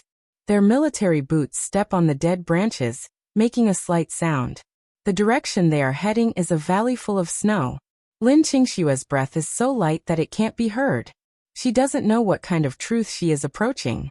Even if she succeeds by luck, she will be punished with glory after returning home.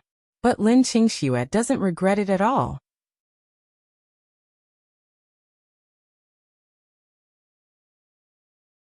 Now it is Kamaba Park in Shibuya.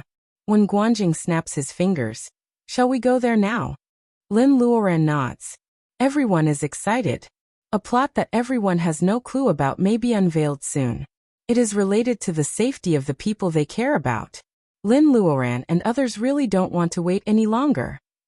"Sir, there is no way here."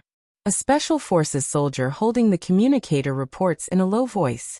Lin Qingxue and others walk along the traces left by the predecessors for more than 20 minutes. Special Forces soldiers walk very fast. After jungle training, the rugged mountain road is no obstacle for ordinary people. They have walked a long way. In front of them is the smoking crater of Mount Fuji. As a dormant active volcano, the smell of sulfur is very strong. The crater of Mount Fuji is not the highest place in the mountain range. The highest place is a place called Sword Peak, which is dozens of meters higher than the crater of Mount Fuji. The traces of human activities disappear under the Sword Peak. In this season, the snow on the top of the mountain has almost melted. There is water everywhere after the melted snow. The whole top of the mountain is smothered by the geothermal heat. Under the alternating geothermal heat, it is very stuffy and humid. "Search around carefully," Lin Qingxue orders. Yes. Special Forces soldiers search around the crater with the special function of the communicator. In less than 2 minutes, a Special Forces soldier makes a new discovery. "Sir, look." In the virtual screen displayed this time, there are not only a bunch of values and analysis, but also a few semi-residual footprints leading to the crater, and then suddenly disappearing. After analysis, these footprints belong to 2 different people. They are both over 1.75 meters tall and about 65 kilograms in weight. They should have passed here half an hour ago. Half an hour ago? Did they disappear in the crater? Lin Qingxue ponders. 2 people come to the crater in the middle of the night. They can't have an appointment to jump into the volcano to commit suicide. They are tall and thin. Isn't it very suitable for the 2 missing young cultivators of the Lin family? It only takes Lin Qingxue a few seconds to think about it. She has decided to go to the crater in person. As a logistics supply this time, they certainly do not lack things like ropes. However, Special Forces soldiers are against it. "Sir, you should let us go down." "Sir, He-Fei requests to carry out this mission." "Sir," Lin Qingxue waves her hand. "I will go down myself. If I go down for 5 minutes, He-Fei, you are responsible for informing Cultivator Lin and others whether there is an answer or not." He-Fei is a thin little man. After hearing Lin Qingxue's order, this new Special Forces soldier who just passed the assessment last year is a little red. However, he can only promise to complete the order. Lin Qingxue stares at him with burning eyes. The little man has to quickly set up a program on his communication device and add Lin Luoran's mobile number. Once the program is set, it cannot be modified. As the master, He-Fei can't violate the setting. Lin Qingxue sees that there is no chance to reverse the situation. She finally smiles. She takes out a roll of something like a flashlight from her backpack and presses the switch. The metal nail is drilled into the rock on the edge of the crater for more than 1 meter. One end of the metal nail is connected to the sticky liquid extracted from spider silk. It will become a very ductile rope the moment it encounters space. The diameter is only a few millimeters. The amount of the size of a flashlight is enough for a person holding the liquid rope to jump from the height of Mount Everest without breaking. Good ductility and convenient liquid rope. The technology of Yuli civilization is only 500 years more advanced than that of the Earth. Wuxia can already get a lot of inspiration and progress from it. Lin Qingxue unloads most of the weight on her body. She only takes some very important personal belongings. She even takes the magical pistol in her hand. When she pulls the thin rope and jumps down the crater, she is even a little determined. She is confused about the future and resolute about life and death. Lin Qingxue feels the wind whistling. The strong smell of sulfur and the thick smoke are drilling into her eyes, ears, mouth and nose. She touches the communication device reluctantly. A beam of strong light shines down. In the thick smoke, Lin Qingxue doesn't find the rolling magma. She feels a little relaxed. After a long time, she has seen the flat ground under her feet. It is a piece of brown hard soil covered with cracks. The thick smoke and the smell of sulfur come from the cracks. Lin Qingxue suspects that the cracked hard soil can't bear the huge momentum of her jumping down. She doesn't want to break the soil layer and see the hot magma waiting for her. Lin Qingxue's extremely strong body makes her barely roll a few times on the hot inner wall of the volcano. She lands in a not-so-graceful posture. This is the way to minimize the impact. The temperature here is as high as the inner wall of a fireplace. As soon as Lin Qingxue lands, she feels dehydrated. She pulls the liquid rope to show that she has arrived smoothly. She bites her tongue and tries to contact her teammates, but finds that the powerful communication device has no signal. This has never happened before. The communication device uses a newly discovered medium in the air as the transmission conductor. In theory, it can work normally no matter where it is on the Earth. However, since there are cultivators in this world, there are phenomena beyond the scientific explanation. Lin Qingxue is not panicked. She just wants to find a way as soon as possible. Since people can't be roasted here, and there are no corpses on the ground, where are the two unknown people who entered the crater more than half an hour ago? There is another passage here.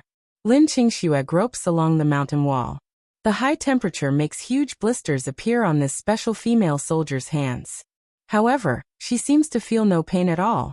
The exit must be at the bottom of the volcano. It has been 5 minutes since Lin Qingxue arrived underground. Yifeng's message has been sent. Far away in Kamaba Park, Lin Luoran is holding a weird statue dug up 50 meters underground in Kamaba Park thoughtfully. Her mobile phone suddenly vibrates. The short and clear message makes Lin Luoran's fingers holding the weird statue tighten. I think the Light Squad has found the right place for us. The strong power of faith of the dark attribute of the weird statue makes Lin Luoran feel that her palm is burning. When Guanjing and others are all very strange. This statue is so lifelike that it is definitely not the image of the goddess guarding the mountain. Go to the crater of Mount Fuji. Yes. Lin Qingxue passes through a thick layer of black mist as if she suddenly comes to another world. Has she unconsciously left the crater and arrived at the foot of Mount Fuji? No. When she came, the snow on the top of the mountain has almost melted. However, the top of Mount Fuji in front of her is still covered with snow. In just a few minutes, of course, she can't cross the season. So where is this? Lin Qingxue is a little confused, but the soldier's nature makes her able to cope with unexpected situations. She begins to explore this somewhat different Mount Fuji. Suddenly there is singing in the bright night. Lin Qingxue quickly steps forward and finds a young man in traditional Nihanese costume, carrying a bamboo basket and picking herbs under the moonlight. Lin Qingxue, who will not change her expression even if Mount Tai collapses in front of her, suddenly widens her eyes. Cultivator Cui, why are you here?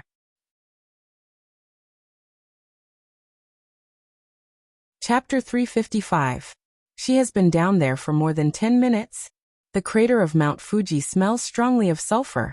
When Lin Luoran and others arrive, Lin Qingxue has been inside the crater for more than 10 minutes.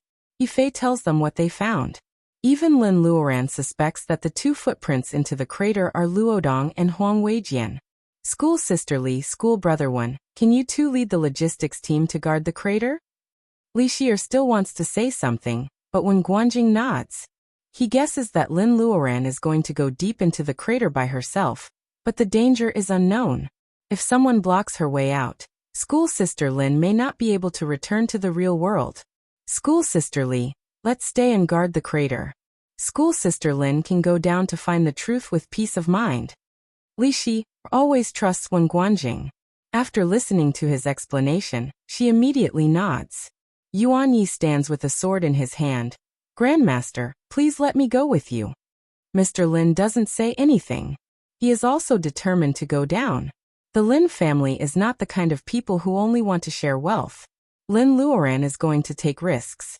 With their personal ability, they can't stay and guard the crater. They might as well take a risk. Lin Luoran nods. To fight side by side with her family. To protect the people she cares about. Sometimes the potential of the human body can burst out. Even as a bearing essence cultivator, she can't estimate it. She calls Goldie, who is flying between the mountains. Only then do these special forces know that a golden eagle has been following them, and playing the role of secret protection. Without the Golden Hawk's secret protection, can they reach the crater smoothly? Thinking of this, they suddenly feel the dark night scene makes them feel cold. Lin Luoran takes the liquid rope from He Fei and hands it to Mr. Lin and Yuan Yi. Goldie, as big as an ordinary hawk, goes down first. The three of them jump down one after another. Lin Luoran guesses that the temperature under the crater will be very high, so she also raises a water dome for them. The three of them soon arrive at the crater with thick sulfur smoke. Unlike Lin Qingxue, they are all cultivators who can control their strength flexibly. Lin Luoran lands lightly and casts a voice passing, to inform everyone at the crater that she has arrived safely. Master, this hard soil layer is very thin. It's not more than a meter thick. There's really the danger of a volcanic eruption here at any time. Yuan Yi gently stamps his feet. The area under the crater is not small, and the place where they are standing is not safe. Lin Luoran smiles. What are you afraid of? Even if someone really wanted to tamper with the volcano's eruption, the ones who would die the most would be the local civilians. We don't have the face to let so many people die with us. Yuan Yi nods. Mr. Lin points to the volcano wall and says, Ran, look. It's not normal here. That was the inner wall of the volcano in the southeast corner. There were traces of magma eruption, and with the addition of sulfur smoke day and night, the mountain wall here was steaming and covered with a layer of yellowish-brown material. It's the sulfur in the form of slabs. There's a scratch here that hasn't been covered by the sulfur, which means that someone stopped in front of this cliff not long ago. Yuan Yi is wrapped in the water dome like a big moving bubble. In the thick yellow sulfur smoke, Yuan Yi takes 2 steps forward and suddenly falls on the mountain wall. This sudden change only makes Lin Luoran hesitate for a second. She opens her hands slightly and pulls Yuan Yi back forcibly. Having experienced this before, Yuan Yi is not afraid. Instead, he looks happy. Master, when I approached the mountain wall, I vaguely saw the overlapping shadows of the mountain.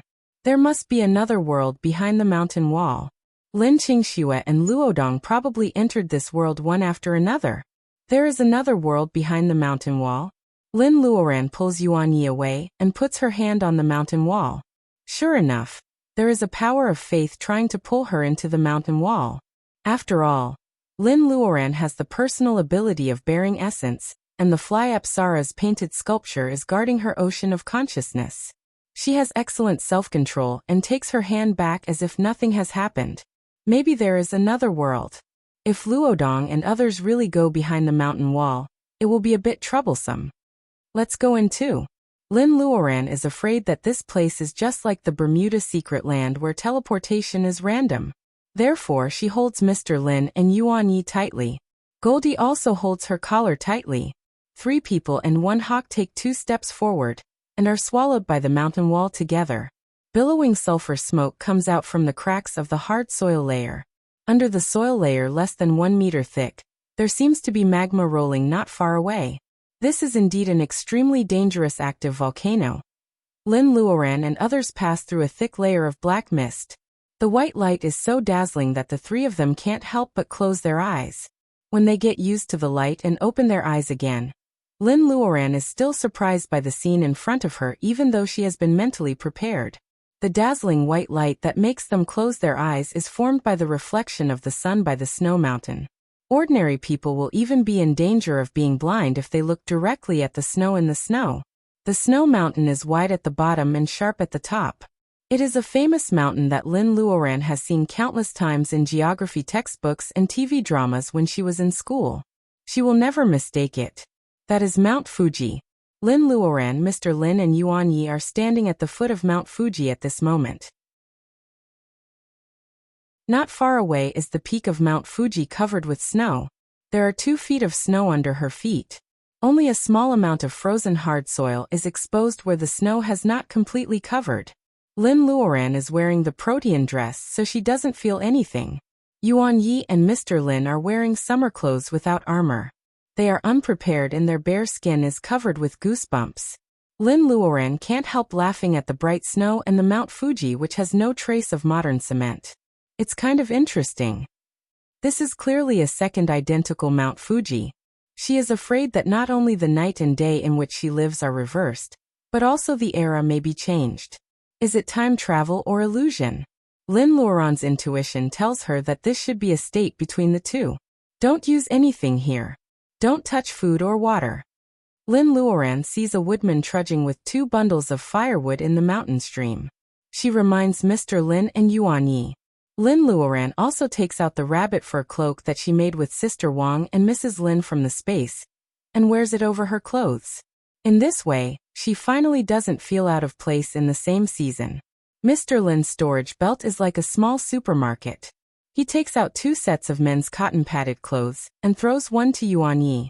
The woodman gradually approaches and Lin Luoran's expression becomes strange. She thinks he is an old man because he can't move easily. However, when he gets closer, she finds that he is a young man with a white face. His face is white and clean. Only his palms are scratched by the firewood.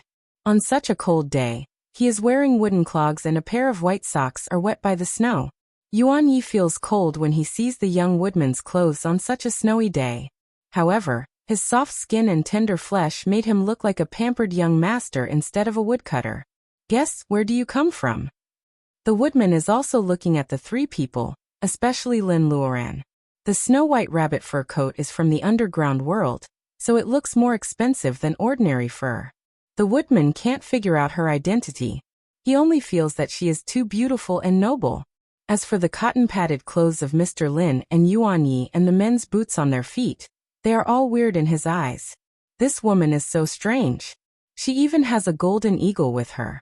The woodman has identified the 3 of them as outsiders.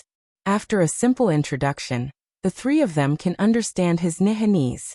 Lin Luoran thinks for a while. She, Mr. Lin and Yuan Yi's clothes are too weird compared with the woodman. They can't pretend to be locals, so they just pretend to be outsiders. Therefore, she deliberately says in Wuxia language, "We are here to see the snow. We got lost." The woodman exclaims, "Are you guests from the Ming Kingdom?" His Wuxia language is not very standard. Lin Luoran looks at him deeply. A woodman can also speak Wuxia. Thinking of this, she smiles, which makes the woodman panic. Lin Luoran says she is lost and it is difficult to walk in the snow. The woodman also invites the 3 of them to his house for a rest. Lin Luoran readily agrees, which makes the young woodman a little embarrassed. He carries 2 loads of firewood and walks in the front. The snow makes it difficult to walk on the mountain road. After walking for about half an hour, they come to a snow-covered cabin on the mountainside. This is a low Nihanese house with white paper on the sliding door. The woodman puts the firewood under the eaves and opens the door to invite Lin Luoran and others into the house. They can't wear shoes full of snow water to go to the house where others sleep. They take off their shoes and walk up in socks. The wooden board is cold. Lin Luoran doesn't know how people living in such conditions adapt to the environment. The woodman is going to boil water. Lin Luoran doesn't plan to eat anything here, so she pretends to ask Yuan Yi to do it. In fact, she has secretly put a lot of rice and noodles into Yuan Yi's backpack. Yuan Yi's storage bag should have water, so she doesn't do anything unnecessary.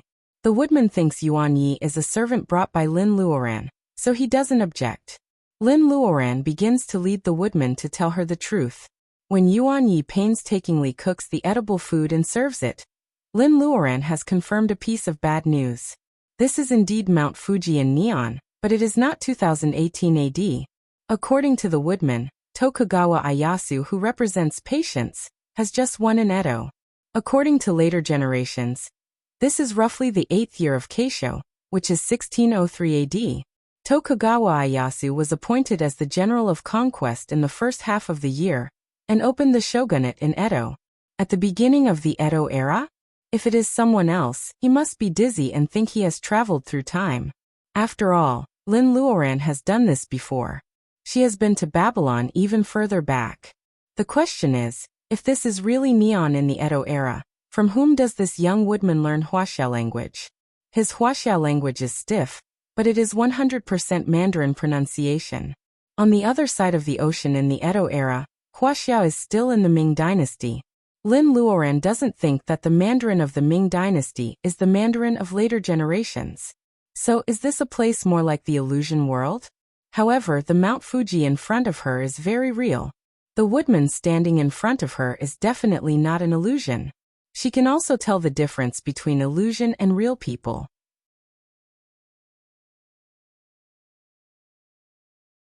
Chapter 356. Lin Luoran.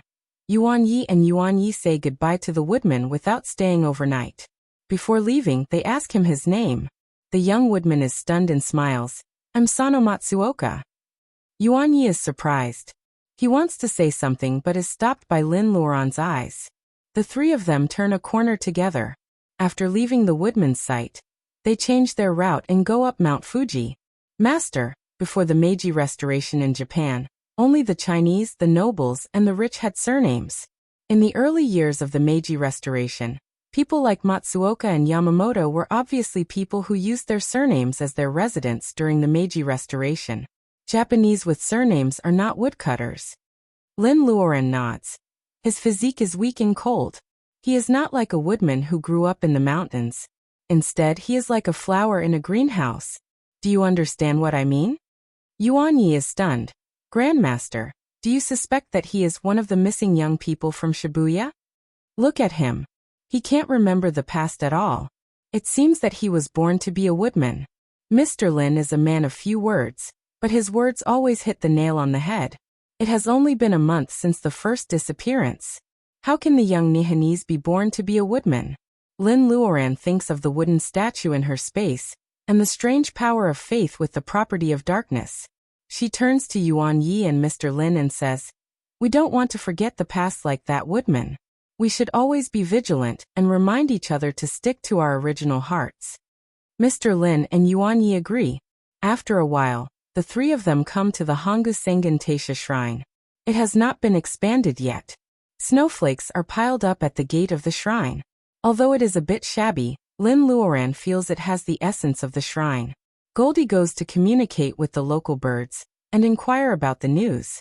She sneaks in with Mr. Lin and Yuan Yi. The shrine is still worshipping the goddess Konohana Sequoiaheim.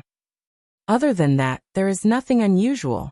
It seems to be a place of pious religion. Yuan Yi is silent for a long time after coming out. Grandmaster, I wonder if we are in a dream. Oh, why do you have such a feeling? Lin Luoran always pays more attention to her apprentice's thoughts. Yuan Yi coughs. In the Ming dynasty, there were still many bearing essence cultivators in Wuxia. In neon at the same time, in such an important place as Mount Fuji Shrine, your personal ability is high while my grandmaster and I are only in the period of training qi. It's so strange that no one in the shrine noticed us sneaking in. Yes, it's so strange. This seemingly flawless Mount Fujian shrine are just like a flower frame. They lack the foundation they should have. That's why Yuan Yi said it was like a dream. Xiao Jin flew back. The birds here looked dull and couldn't communicate with him. He didn't get any useful clues and returned empty-handed. Lin Luoran agrees with Yuan Yi more and more. All this is like a dream. She lowers her head and thinks, let's go to Edo and have a look. Edo was later known as Tokyo. From the first generation of the Tokugawa shogunate until the Meiji Restoration, Edo was the political center of the Tokugawa shogunate for more than 200 years. But in the early years of the Edo shogunate, Edo was still an ordinary small town. Walking on the street of Edo, Lin Luoran, Yuan Yi, and Lin Luoran are dazzling. Their attire, which is different from that of the people of that era, is also eye-catching. None of the three of them will wear Nihanese clothes. They turn a deaf ear to those inquiring eyes. Nihanese people have no advantage in height, let alone the people of Edo 400 years ago. Lin Luoran is a woman, but she is 1.7 meters tall. Walking on the street, she can look down on most people. Of course, there are exceptions. A man in a plain white samurai suit is particularly eye-catching because he is very tall and familiar. Yi Xiaobei. Yuan Yi will never forget the lucky guy who came to Lin's family to get the foundation-laying bolus. Even Lin Luoran recognizes this young man. He is Yi Xiaobei, whom she met a few years ago. At this moment, he is like a noble son of Edo with a long sword on his waist. He doesn't look like a cultivator or a little otaku at all. He is shining and outshines other samurai or ronin on the street. Hearing someone calling Yi Xiaobei, he turns a deaf ear to it. When he passes by Lin Luoran, he even looks at Lin Luoran frivolously. In the past, this otaku cultivator would not dare to be so frivolous to Master Lin, even if someone puts a knife on his neck. Yuan Yi is so angry that he wants to beat this guy. He is stopped by Lin Luoran. He must have forgotten who he is now. It is such a coincidence to meet an acquaintance. Let's follow him. Seeing that Yi Xiaobei is well-dressed, Lin Luoran has guessed many places he may go. However, she never thought that it would be a remote alley. There are many people dressed as samurai around the door of a house, saying something like, Yukiko. The sound of stringed instruments and singing comes faintly. It seems to imply cherry blossoms. There is a red plum tree in full bloom inside the wall. Under the snow, Lin Luoran suddenly understands where this place is, the fireworks alley from ancient times to the present. It really has the same style regardless of region or country. Yuan Yi is shocked. Yi Xiaobei, you brat, actually comes to a brothel. Lin Luoran kicks him. Who comes to a brothel in the daytime? This should be a place for kabuki performances. Yuan Yi is very sad. Yi Xiaobei really has no moral integrity at all. He wears a samurai suit and comes to watch a kabuki performance excitedly. A fake masked man, with a face painted white and a mouth that was slightly red, walked out in small, bashful steps. She is wearing a black skirt with red edges. It is much more complicated than a modern kimono. As soon as she starts to speak, her throat feels like being run over by wheels. Lin Luoran knows that this gorgeously dressed woman is not young. She says a lot in a pretentious tone. The gist of it is that Yukiko is still dressing and she asks the guests to wait. This is a very obvious way to increase her value. Yi Xiaobei seems to be impatient. It seems that he values Yukiko very much. The rest of the samurai are also impatient, but they have to endure it. Lin Luoran and the other two are also watching quietly. The fake mask woman with a snow-white face looks at Lin Luoran from time to time. She looks at Lin Luoran's face secretly. This may be her occupational disease. When she sees a beautiful woman, she always thinks whether she will be popular if she performs kabuki. However, Lin Luoran is noble. The fake mask woman also knows that she can't think about Lin Luoran. After a few glances, she is disappointed and gives up. After waiting for half an hour, a few white-faced geishas come out with small steps. They are surrounded by a group of samurai and go in. Lin Luoran and the other two also go in with the crowd. They are stopped by the fake mask woman who looks like a brothel keeper. Women can't go in? Probably the truth is that women without money can't go in. Lin Luoran sees many samurai throw a small ingot of gold to the fake brothel keeper. She doesn't bring gold or silver, but there are many other valuable things in her space. Lin Luoran takes out a small raw jade stone from her space. When she hands it to the fake mask woman, it turns into a transparent jade ring. Jade and gold should be the common currency in ancient Asia. The fake masked man retracted his hand that was blocking them, and his attitude became respectful. Taking dad to a brothel? This is a new experience. Although they are here for business, Lin Luoran is still a little embarrassed. Paper doors are pulled open. It turns out to be a large room. The long room is divided into small rooms by screens. Lin Luoran chooses an inconspicuous position. She only needs to see Yi Xiaobei. A geisha comes to pour wine. Lin Luoran casually throws the jade left when she just made the ring to her. She is a very generous guest. If Lin Luoran is not a good-looking woman, the geisha will stick to her. It is the kind of Nihanese folk music with a cherry blossom tone. A tall geisha in red clothes with many hairpins is supported out. The white powder on her face is much thinner, but her facial features can still be seen. Lin Luoran guesses that she is the so-called Yukiko. She glances at her and is so shocked that she almost knocks over the wine on the table. Lin Qingxue. Yukiko looks at her. Unlike Yi Xiaobei, who is completely indifferent to her name, she has a lot of confusion in her eyes. The masker can tell that Lin Luoran is a troublemaker. She warns her with an unkind look. Lin Luoran ignores her. Lin Qingxue. What are you doing in this dress? Samurai draw out their swords to protect their goddess Yukiko. The masker also asks others to help Yukiko down. The screen is accidentally knocked down by the geishas. One of Yukiko's sleeves is torn off, revealing a healthy wheat-colored skin. The name Lin Qingxue is engraved on her wrist with an unknown tool. It is clear and distinguishable. My name is not Yukiko. I am Lin Qingxue. Lin Qingxue hasn't completely forgotten her predecessor because of the short time and her strong willpower. Seeing her real name engraved on her arm, she struggles to rush to Lin Luoran. Inform Cultivator Lin. Inform Cultivator Lin.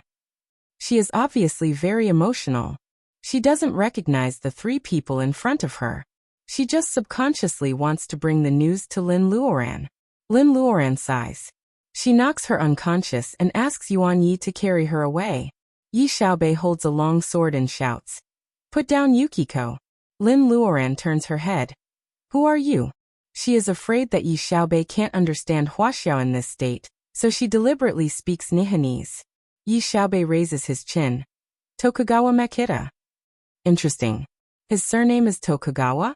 Lin Luoran chuckles. Knock him unconscious and take him away. Yuan Ye's figure is like a ghost.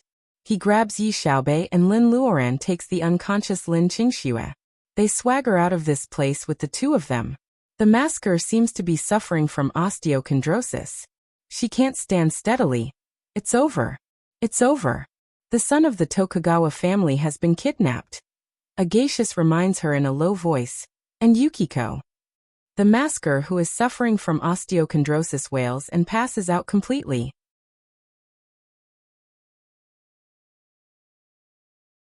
Chapter 357. I wish everyone a safe Christmas Eve. I hope everyone can be with me on the next Christmas Eve and the Christmas Eve after that. When Tokugawa Makita wakes up, he finds himself on a swing. This world is also different from what he has seen. The cold wind mixed with snowflakes rushes to his neck. Tokugawa Makita finds that he can only see the roots of trees. It turns out that his legs are tied, and he is hanging upside down in the dense forest. Faint voices of conversation are brought to him by the wind. He tries to raise his neck, and finds that the people who caught him have set up a low table on the hillside, and are making tea in the snow. Snowflakes all over the sky fall on the dark branches. A wild red plum blossoms, and the beauty who is pouring water with her bare hands are shining. Usually this is a very elegant thing in the upper circle of Edo, provided that he is sitting next to the beauty instead of hanging upside down in the cold wind. The dignity of a samurai does not allow Tokugawa Makita to beg for mercy. He just stubbornly wants to break free. However, the thin rope tied to his body is like spider silk. The more he struggles, the tighter it gets. In the end, he almost suffocates. He simply stops moving and swings like a hanging sausage. It quiets down. He hears the low conversation on the hillside over there. Some of it is blown away by the wind. It is intermittent in his ears. Tokugawa Makita doesn't have time to think about it. These people are not speaking Nihanese. Lin Qingxue has woken up. The typical Edo Oiran clothes are torn by her. As a Huaxia female soldier, she will not wear Nihanese kimono. Lin Luoran finds a dress in the space for her. Lin Qingxue wears thin clothes on a snowy day, but it seems that she doesn't feel cold at all. Aren't you cold? Lin Luoran makes an omelette for Mr. Lin and rolls some vegetables for him. Lin Qingxue shakes her head. No, the snow is fake. Lin Luoran nods. This special female soldier is more strong-willed than she thinks. When did you know that everything here is fake? Even her clear eyes can't see through the illusion. The realistic Edo period is really a big deal. Lin Qingxue holds the tea and takes 2 sips. The tea is warm, and she feels much calmer after drinking it. A moment after I came in, I saw cultivator Cui Hajian. He actually said he was a medical officer of the Edo shogunate. I followed him to Edo and walked for more than a day. After drinking the water from the stream, I felt dizzy. For a while, I couldn't even remember why I had come here. I became vigilant and didn't want to eat the food here anymore. I happened to meet cultivator Yi Xiaobei. He told me that he was the second son of the Tokugawa family. I guessed that this place could help people forget their past and live as if they were dreaming. In order to remind myself, I carved my name on my arm. Even so, Lin Qingxue smiles bitterly. Even so, I still forget my real self unconsciously. Occasionally in a trance, I feel that I am really a geisha who has learned singing and dancing since childhood. Lin Luoren smiles faintly. Do you know how long you have been here? Lin Qingxue is surprised. It's been half a month. Otherwise, I can't learn those weird performances. Lin Luoren shakes her head and suddenly asks the eavesdropper who is swinging on a branch. How long do you think she has been in Edo? Hanging upside down for lack of oxygen makes Tokugawa Makita's face turn red. He says angrily, "What did you do to Miss Yukiko? She is the best taifu in Edo, and she has been performing on the stage for a year." Taifu is a special title for the most senior brothel girls in the Edo period. Even the top courtesan is inferior to it. Taifu is a bit like a performer or a senior social butterfly. Lin Luoren spreads her hands. You said you have been here for more than a month. He said you have been performing on the stage for a year. In fact, we followed you soon after you entered the crater of Mount Fuji. Including the delay time, we have only met for 2 hours. 2 hours? Lin Qingxue is stunned. What kind of dream is this? She has only been here for 2 hours. In a trance, she really feels that she has lived a completely different life. Here she is called Yukiko, a geisha who has learned singing and dancing since childhood. And the reason why you still vaguely remember who you are is that you have never been to Kamaba Park in Shibuya. Kamaba Park? Lin Luoren nods but doesn't say much. Lin Qingxue comes here to be a geisha. Yi Xiaobei thinks he is the second son of the Tokugawa shogunate. Cui Hejian, the cousin of Fatty Cui, thinks he is a medical officer. What about Luodong and Huang Weijian? If she can't find the key point of the dream, Mr. Lin and Yuan Yi may lose themselves after a long time even though she has the power of faith to support her. The key point of the matter starts from Tokugawa Ieyasu's expansion of the Hongu Sengen Taisha shrine in Mount Fuji. Lin Luoren knocks on the table and looks at Yi Xiaobei who is blowing sausages in the wind. Yuan Yi knows his master's intention and says, "We are going to ask General Tokugawa for ransom." It is really funny. He suddenly has a father. His grandmother will beat him to death when she goes back. Yuan Yi says it casually. Tokugawa Makita shrinks his neck. He doesn't know what these outsiders are thinking. The second son has been caught? Nonsense. A middle-aged general with a white face and black clothes smashed the valuable porcelain of the great Ming dynasty that had been transported across the ocean. "General, I am incompetent. I deserve to die. I still can't find out the whereabouts of the second son. He is wearing wooden clogs with only a small bun on the top of his head. This is really not a heroic dress." Tokugawa Ieyasu is not very tall, but he has a dignified momentum of being in a high position for a long time. Seeing that he is furious, these samurai are all trembling. This subordinate thinks, could it be the doing of Fengchen's family? Tokugawa Ieyasu is silent. At this time he has just established the shogunate in Edo and the Toyotomi family still occupies a large position. Their strength can't be underestimated. If it is the Toyotomi family, why do they kidnap Tokugawa Makita? Tokugawa Ieyasu has no shortage of sons. He will not stop to unify the world because of the son of a concubine. Even if this is the second son he has always valued.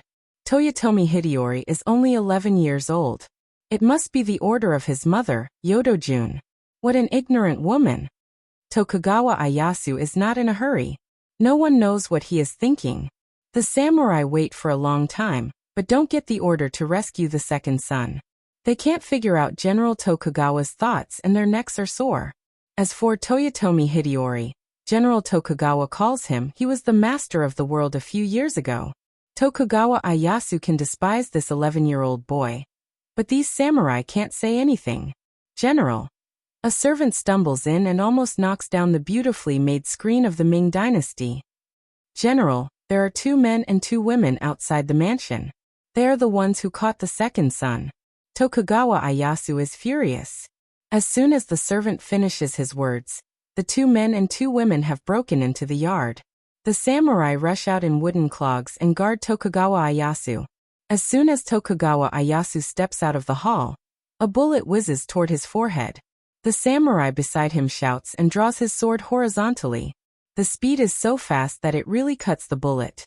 However, the magical bullet contains the power of frost and is indestructible.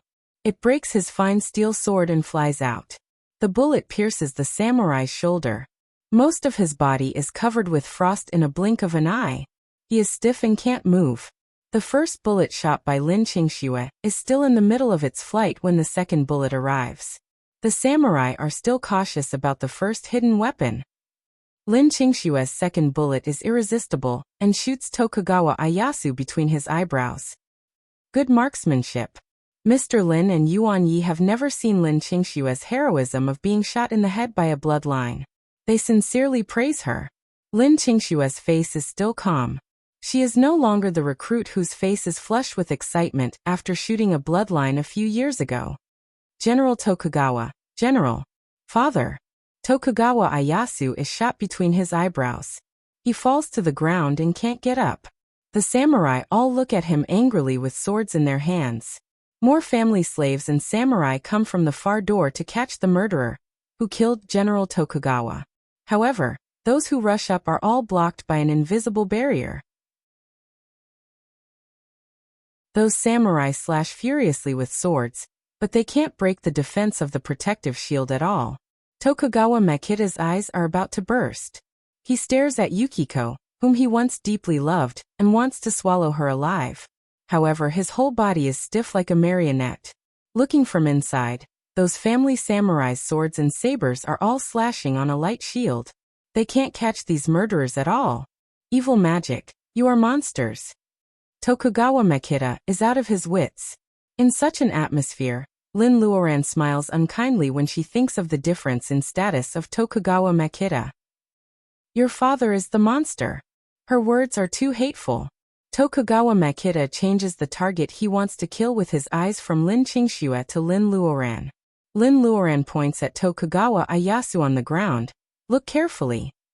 Look carefully at what? A servant exclaims. Tokugawa Makita can't help but look sideways. His eyes burning red with hatred suddenly open, as if he has seen something incredible. Tokugawa Ieyasu, who is shot between the eyebrows, stands up with the help of a pillar with a dark face. The center of his eyebrows is not covered by frost. The deep bullet wound only leaves a small black hole, without a drop of blood. Moreover, under the witness of Tokugawa Makita, the wound is healing slowly. What's going on? How can people not be killed? Yi Xiaobei, open your eyes and look. Is this undying monster in front of you your father? Lin Luoran says the last sentence, is it your father? Because of the power of faith of the dark attribute in this place, the fly Apsara's painted sculpture in the ocean of consciousness looks kind, and there is a little white light flashing between its eyebrows. The crystal clear power of faith is contained in its words unconsciously. If Lin Luoran pays attention to the ocean of consciousness at this moment, she will definitely find that the sudden burst of light is the tear left by her and Momo. Is it your father?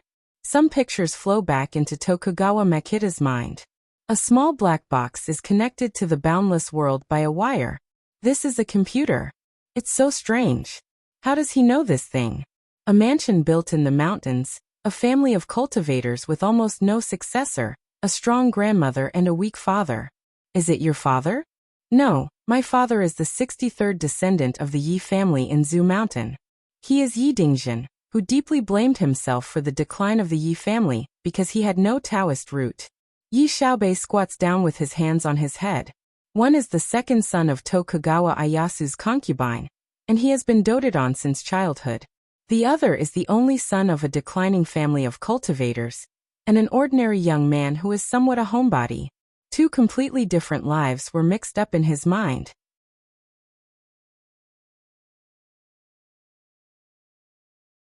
Chapter 358. Makoto. Tokugawa Ieyasu says with a loving expression. It seems that he is heartbroken for his beloved son. Yi Xiaobei is shaken.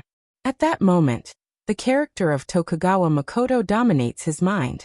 He stands up and tries to break through the protective cover set by Lin Luoran. He walks towards Tokugawa Ieyasu. Lin Luoran frowns.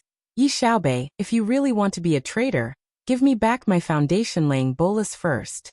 What is foundation-laying bolus? Yi Xiaobei's footsteps paused. He remembered the trial of the Tower of Babel. When he passed the trial, everyone stared at him with jealousy. Suddenly, a pie fell from the sky and hit him. He got the foundation-building pill promised by Marshal Uncle Lin. As long as he successfully reached the foundation-building stage, the Yi clan would not decline, right? That is the most glorious moment in the life of the otaku Yi Xiaobei. A small bolus not only means that his life will be different from then on, but it also means that the Yi family has a new possibility. He still remembers that when he took the foundation-laying bolus home, his domineering grandmother smiled and his cowardly father had tears in his eyes. Compared with Tokugawa Makoto, who was born with a silver spoon, Yi Xiaobei's life is not perfect. He is useless and incompetent for the first 20 years. A young cultivator who is working hard seems to be more real and motivated. The memory of Tokugawa Makoto, in his mind, is gradually blurred. Two tigers fight, and only Yi Xiaobei's life is left. The fog disperses. When Yi Xiaobei opens his eyes again, he is already a sunny young man. Hey Master Lin, why are you here? Yi Xiaobei looks confused. He doesn't find that he is wearing samurai clothes. Speaking of which, where is his storage bag? Lin Luoran smiles. General Tokugawa, are you still dreaming at this moment? Don't you want to wake up? Tokugawa Ieyasu looks gloomy. What kind of monster are you? How dare you come to the general's mansion to confuse people with lies? Samurai, come and help me take her down. Yes.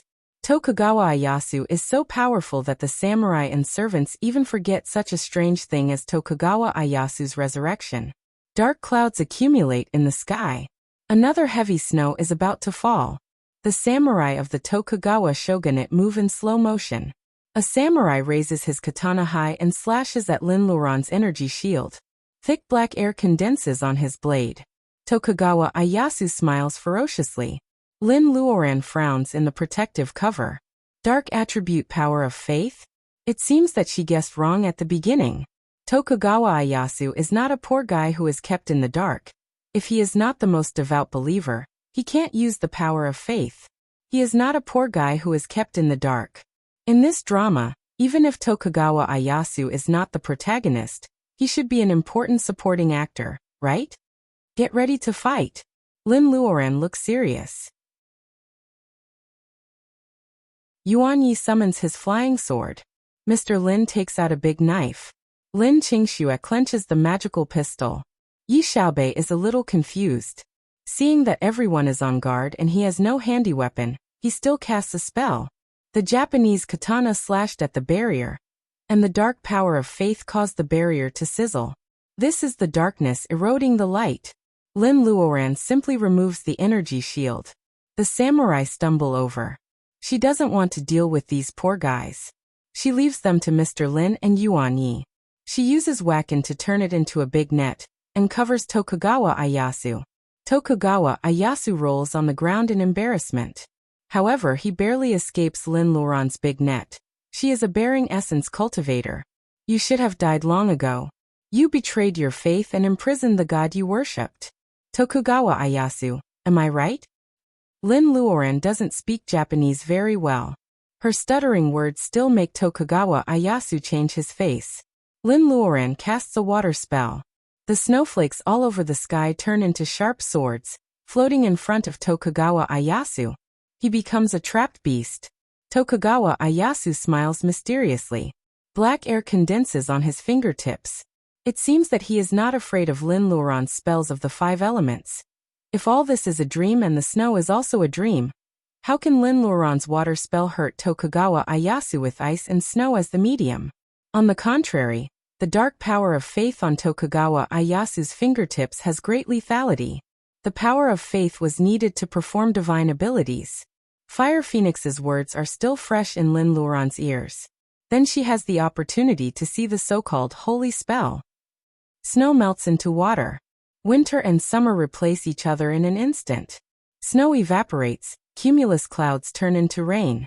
The heavy rain constantly washes Mount Fuji. Flash floods break out. Edo will become a city of Hizi in the blink of an eye. These processes may only take 1 second or even less. Lin Luoran can feel that this is not a spell but a great holy spell that can really control the withering of the world and the changing of the 4 seasons. It can make the water vein in the world work for itself. Lin Luoran can even hear the cries of civilians when the flood breaks through the defense of Edo. Although she is a bearing essence cultivator, she is still as small as a boat in the water in the face of such power. She may be capsized by the rolling flood at any time. Fire Phoenix, I hope what you said is true. At this critical moment, all the light spots of the power of faith in Lin Luoran's ocean of consciousness are mobilized. The light is as clear as crystal. However, in this darkness, this little bit of light seems to be swallowed up by the darkness at any time. She makes a strange handprint. In the space, Fire Phoenix, Silverfish, and Wood Wolf, 3 half-spirits stare at a dark statue on the table with different expressions. Are you really sure, Brother Fire Phoenix? The silverfish's scales are shining, which doesn't match its soft little girl's voice at all. Fire Phoenix exhales through its nostrils. Are you kidding me? In the past, such a snake monster was not even enough to fill my teeth. Wood Wolf disdains. You said it was in the past. Now it is ready to rob the godhead. Fire Phoenix kicks it. Shut up. Will you die if you don't say something discouraging? 3 of the 5 elements are gathered. She has now been recognized by most of the space. If she dies, the space will inevitably collapse. Do you still want to live? Wood Wolf wants to be stubborn. However, who doesn't cherish life in this world? If it doesn't want to live, it doesn't have to compromise like this. Do it. The Fire Phoenix reaches out a claw, grabs the black statue, and squeezes it hard. A shrill scream comes from the broken statue. Fire Phoenix sweeps it with its tail and throws it out of the wooden house. A black shadow condenses from the debris. The space notices the illegal outsider. Purple lightning forms in the void and strikes the black shadow into a puff of smoke. Well, it works. Fire Phoenix sticks its head out of the wooden house and clicks its tongue. Wood Wolf rolls its eyes. It turns out that Fire Phoenix is really not sure. However, this should be considered as a help. The sky suddenly clears up. Tokugawa Ieyasu still doesn't know what happened. Several samurai run to report in a panic. General, Toyotomi's family has sent troops to surround the general's mansion. Tokugawa Ieyasu takes a step back and his face is full of disbelief. How is it possible? Lin Luoran looks at the receding water and asks him, why is it impossible? Because in your memory, there is no day when Toyotomi Hideyori's army surrounded Edo, right? The dream is no longer woven according to your ideas. Tokugawa Ieyasu, are you still not willing to wake up? Impossible. Impossible. You lied to me. You lied to me. Tokugawa Ieyasu's eyes are full of darkness. The gate of the general's mansion is suddenly knocked to the ground. A young general riding a horse pulls the reins. Seeing the corpses all over the ground, he wonders who is the vanguard for him. Lin Luoran almost cries with joy when she sees the familiar face. The young general riding on the horse turns his eyes and falls on Lin Luoran and others. He shows a familiar smile.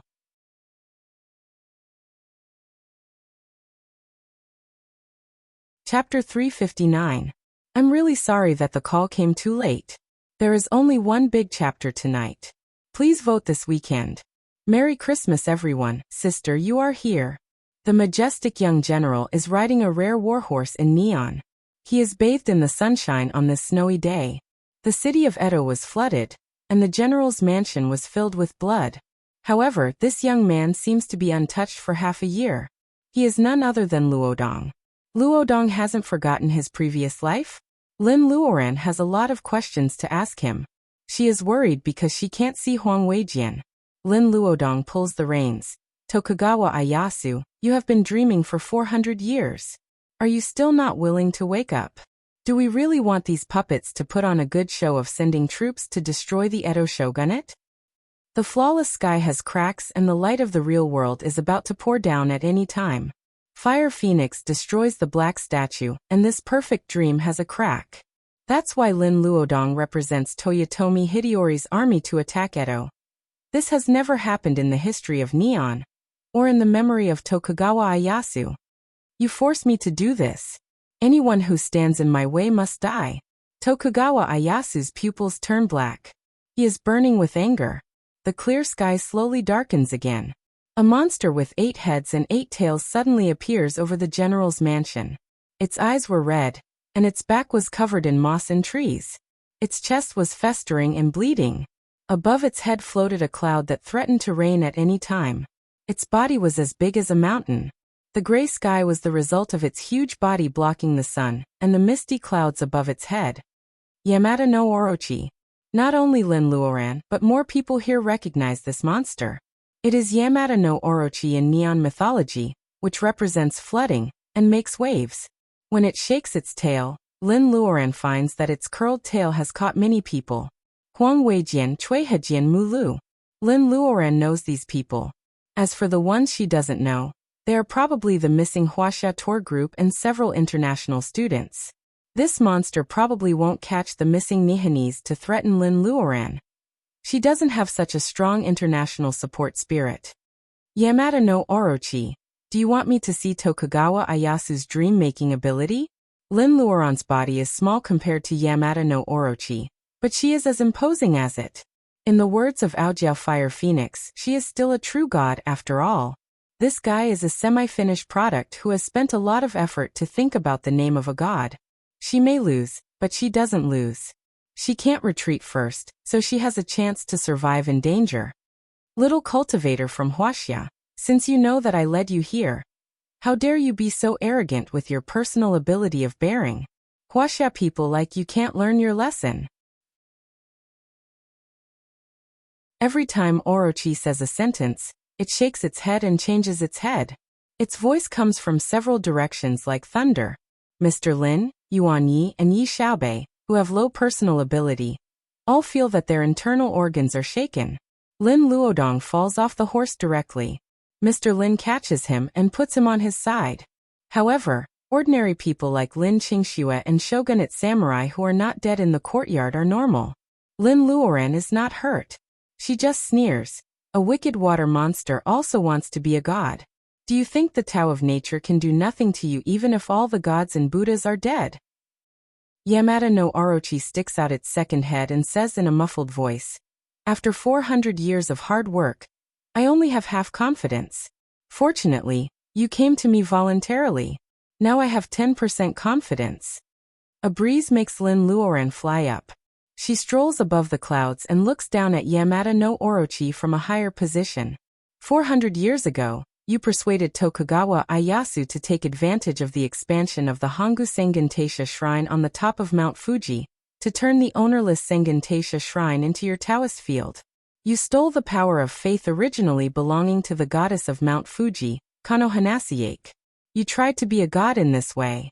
Am I right? The festering blood on Yamata no Orochi's chest stinks. When it wriggles its body, it looks even uglier. The stench spreads along with its wriggling head. That bitch can seal me under Mount Fuji. What's wrong with seizing her godhead? Lin Luoran chuckles. Let's not talk about right or wrong. This dream of yours has gathered all the dark side of the power of will. If the center of making dreams wakes up, what do you think will happen? The center of making dreams is Tokugawa Ieyasu, whose 6 senses have been sealed by Yamata no Orochi. Lin Luoran's fingertips gather bright light. It's the vitality of wood, the lightness of water, the heat of fire, the mellowness of earth, and the sharpness of gold. This is a Reiki bomb made of Wakan of the 5 elements. Xian Yuanping once tasted a Reiki bomb, made of a lower-level Reiki. No matter Reiki of the 5 elements or Reiki of a higher level, They are very dangerous when they are out of balance. Yamada no Orochi laughs so hard that its 8 heads are shaking and its tail is wagging, making the hostages caught by its tail look very dangerous. Little cultivator, you want to use the principle of repulsion of the 5 elements to deal with me. Aren't you afraid that you will hurt these people instead? Between reality and illusion, Yamada no Orochi is confident. It knows that Lin Luoran doesn't dare to act rashly. The power of the explosion of Wackenbead is unpredictable. It is most likely to hurt itself. Lin Luoran shows a strange smile as if Yamada no Orochi has told a funny joke. She raises the Reiki bead of the 5 elements in her hand and is ready to throw it at any time. Yamada no Orochi has to be vigilant. It is not afraid that Lin Luoran will hurt anyone. What it worries is that the explosion will wake up Tokugawa Ieyasu, whose 6 senses are sealed. 400 years of hard work will be ruined in one day. Even if Lin Luoran, a ready-made true god, can replace it, it can't make up for the power of faith that has been condensed. A god without the power of faith, like the Wuxia female cultivator in front of it, can only be controlled by it. The strange smile on Lin Luoran's face becomes wider. She suddenly throws the bead out. How dare you? Yamada no Orochi is furious. One of its heads opens its bloody mouth to bite Lin Luoran. The tail behind it suddenly exerts force. It can crush the hostages rolled up by its tail in a blink of an eye. Another tail rolls up the Reiki bead of the 5 elements, trying to stop it from exploding. At this moment, Lin Luoran is in danger. The hostages are in danger. Judging from the situation, the Reiki bead of the 5 elements will not explode as expected. Will Lin Luoran's efforts fail here? People who can't participate in the battle because their personal ability is too low have made their own efforts. Lin Qingxue aims at the head that is about to bite Lin Luoran and shoots without hesitation. Mr. Lin jumps up with the help of Yuan Yi. He slashes the tail of Yamada no Orochi, which wants to crush the hostages, to death. Yuan Yi and Yi Xiaobei try to cast the water spell together to freeze the water under Yamada no Orochi to slow down its movement. They are all trying very hard, but they are also too weak. The turning point comes from the Reiki bead of the 5 elements. At the moment when everyone is attacking, the original falling direction of the Reiki bead suddenly changes its trajectory. It turns into a parabola and is thrown backward. A big golden bird jumps out from the side. It is Goldie. It has been lurking for a long time, and has been very low-key. Goldie holds the Reiki bead with its long beak. It shakes its wings like lightning. With a flap of its wings, it has appeared dozens of meters away. There is a fish in the North Sea named Kuan. Kuan is so big that I don't know how many thousands of miles it is. It transforms into a bird named Rock. The back of Rock is thousands of miles long. When it flies in anger, its wings are like clouds hanging in the sky. The water hits for 3,000 miles, and the rock rises for 90,000 miles. In the past, there was a rock that soared up to 90,000 miles. Goldie is not a rock. It is just a baby of a golden hawk, but it is the king of golden hawks. Goldie holds the Reiki bead in its beak and disappears from everyone's sight. The direction it goes is the snow-covered Mount Fuji. Orochi is shocked. It tries to bite Lin Luoran but fails. What greets its head is Lin Qingxue's whacking bullets whizzing towards it. The bullet makes a flower of blood in the center of its forehead. For its huge body, such an attack is too small and insignificant. However, for an ordinary person like Lin Qingxue, this shot can still hit the center of Orochi's eyebrows when it is twisting. This is her pride. Its big head stops, but Lin Luoran is no longer there. With the cooperation of Yi Xiaobei and Yuan Yi, they are like a mosquito. Though they are small and weak, they make Orochi feel uncomfortable. It really wants to slap these 2 little bugs to death right away. The most important blow is Mr. Lin's irresistible knife. He cuts the tail of Yamada serpent that wraps the person. Grade 3 magic weapon is infused with all of Mr. Lin's Reiki. It is indestructible. Although the tail of Orochi is not cut off, the spurting blood has dyed a large area of water red. Orochi is in pain and lets go of the hostages, wrapped in its tail. A light wind blows. Lin Luoran controls the spell to let everyone fall behind safely. Did they succeed? Everyone is exhausted. They don't know where the courage to work together comes from. With their cooperation, they actually get the hostages back from Orochi. Seeing Orochi twisting in pain, everyone feels like they are in a dream. Lin Luoran props up the strengthened version of the fireproof dome. She covers Huang Weijian and Cui Hejian, who are saved, as well as Mr. Lin and Yuan Yi, who are almost exhausted. Orochi writhes its body like crazy. Tall houses in Edo collapse.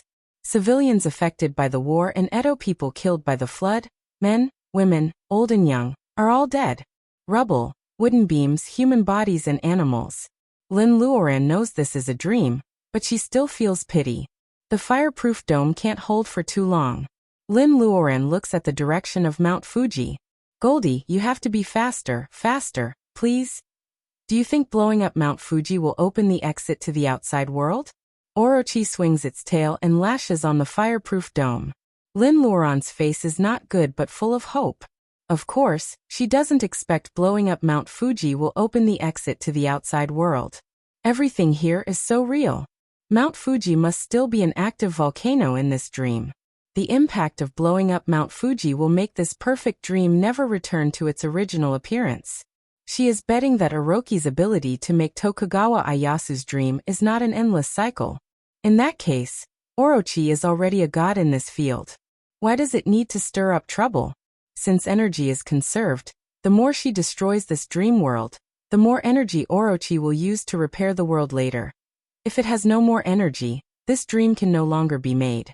The world full of the power of faith with the attribute of darkness will completely collapse. It may take 3 years or even longer to be a good person. It only takes 3 days to be a bad person. It takes several generations of monarchs to govern a country well. It may only be a deliberate screw that corrupts a dynasty. Fire Phoenix is right. Destruction is always more intuitive and powerful than creation. What Lin Luoran needs to do now is to be a destroyer. You want to seize my golden stamp and golden booklet. You try to pretend to be a god with your sinful body. Orochi, I want to show you that it is your biggest mistake to lead me into a trap. The fire of the fireproof dome makes Lin Luoran's side face shine. As if to prove what she said. A loud noise comes from the direction of Mount Fuji. When the volcano exploded, the ash formed a huge mushroom cloud, very much like the atomic bombs that the United States dropped on Hiroshima and Nagasaki in Japan. Would the intense explosion and the radiation caused by it make this dreamlike world collapse like water ripples? Lin Luoran increases the output of Wacken. She is afraid that her Wacken can't support it, so she directly draws the strange fire in space for her own use. The memory bead given by White Fairy only contains the knowledge before the period of bearing essence, which makes Lin Luoran, a bearing essence cultivator, very sad. She has the personal ability of bearing essence, but she is like an ignorant child who doesn't know how to use a laser gun. She can only rely on the spells of the period of laying foundation to fight against the enemy.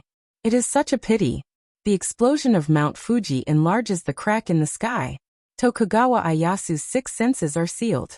Because this dream world is closely connected to him, the seal imposed by Orochi on him loses its effect.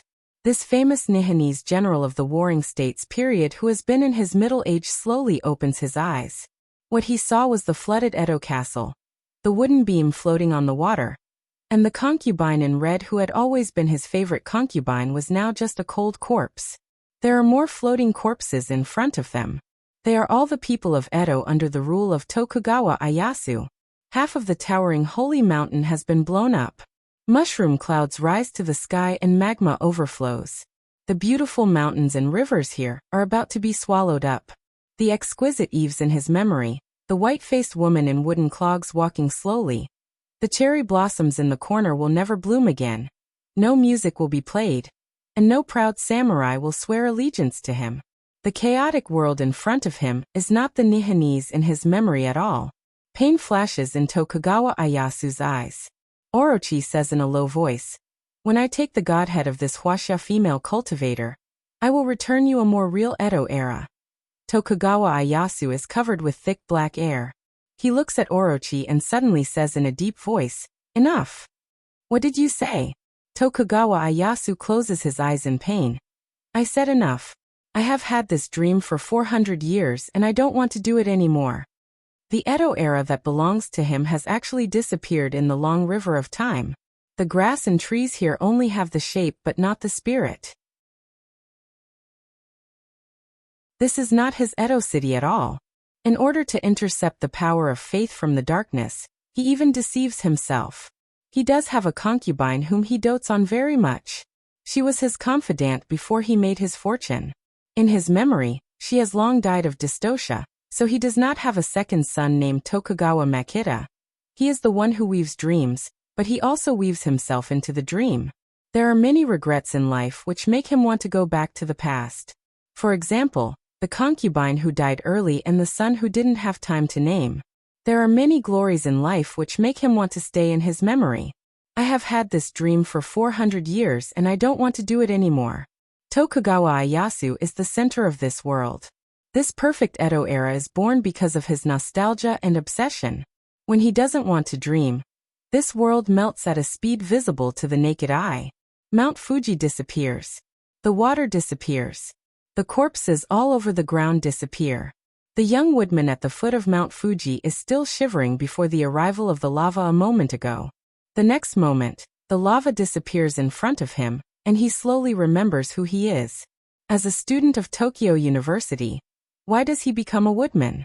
Chui Hejian wakes up with his hands on his head. His brain is filled with the memory of a medical officer. Looking at his straw cape and wooden clogs, Chui Hejian doesn't know whether to laugh or cry. Huangwan stretches and wakes up slowly. It's so strange. She had a long dream in which she became the mother of Toyotomi Hideori in the Edo era. His Royal Highness. Come on, she hasn't even fallen in love yet. How can she have a 12-year-old son in the dream?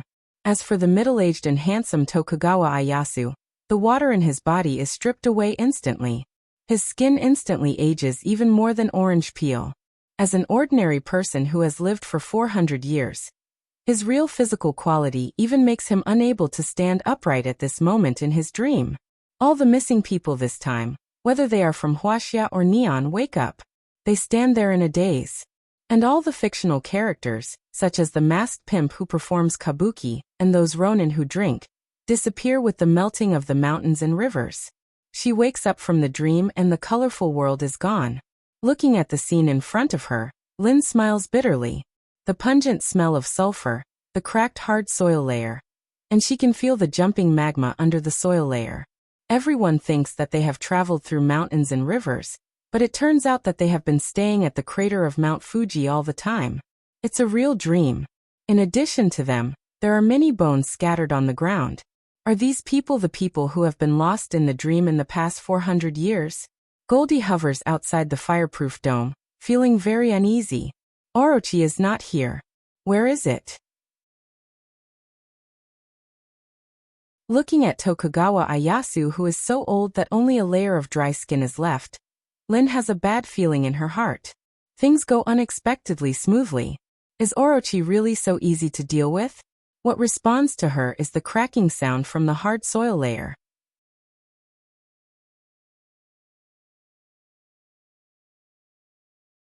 Chapter 360. I'm begging for a red ticket. The number 1 on the red ticket list has been killed. I'm begging for a red ticket. The magma is roaring. The scorching fire makes people red all over. The hard soil layer less than 1 meter thick is cracking. Mount Fuji is in danger of eruption at any time. What should she do at this moment? Lin Luoren knows that she can easily rush out. With her personal ability of the bearing essence period, she can even walk in the magma with the protective cover. However, her wakin will run out eventually. She is not sure that she can protect so many people when Orochi breaks the seal. They have to leave first. Lin Luoren makes a decision in an instant. Almost all the family members she cares about are here. She can't let Orochi kill them all at once. Orochi still wants to rob her godhead.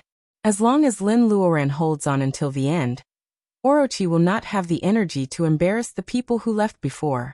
Should she wait until the end? She casts a voice transmission to inform the people guarding outside to help. However, there is no reply after a few seconds. Lin Luoren uses her spiritual mind to explore, and finds that there is a fierce battle outside the crater.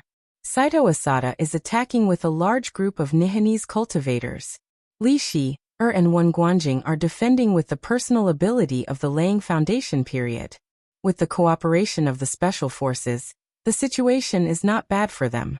However, the special forces here are all ordinary people. They are good at marching and single combat. Although Reiki bullets can make Nihanese cultivators suffer, their defense is really too low. Li Shi, wants to protect them so that the battle can't be decided for a while. Wen Guanjing is experienced in fighting. With the personal ability of the early laying foundation period, it is not easy for him to not be defeated by Saito Asada. Yuan Yi.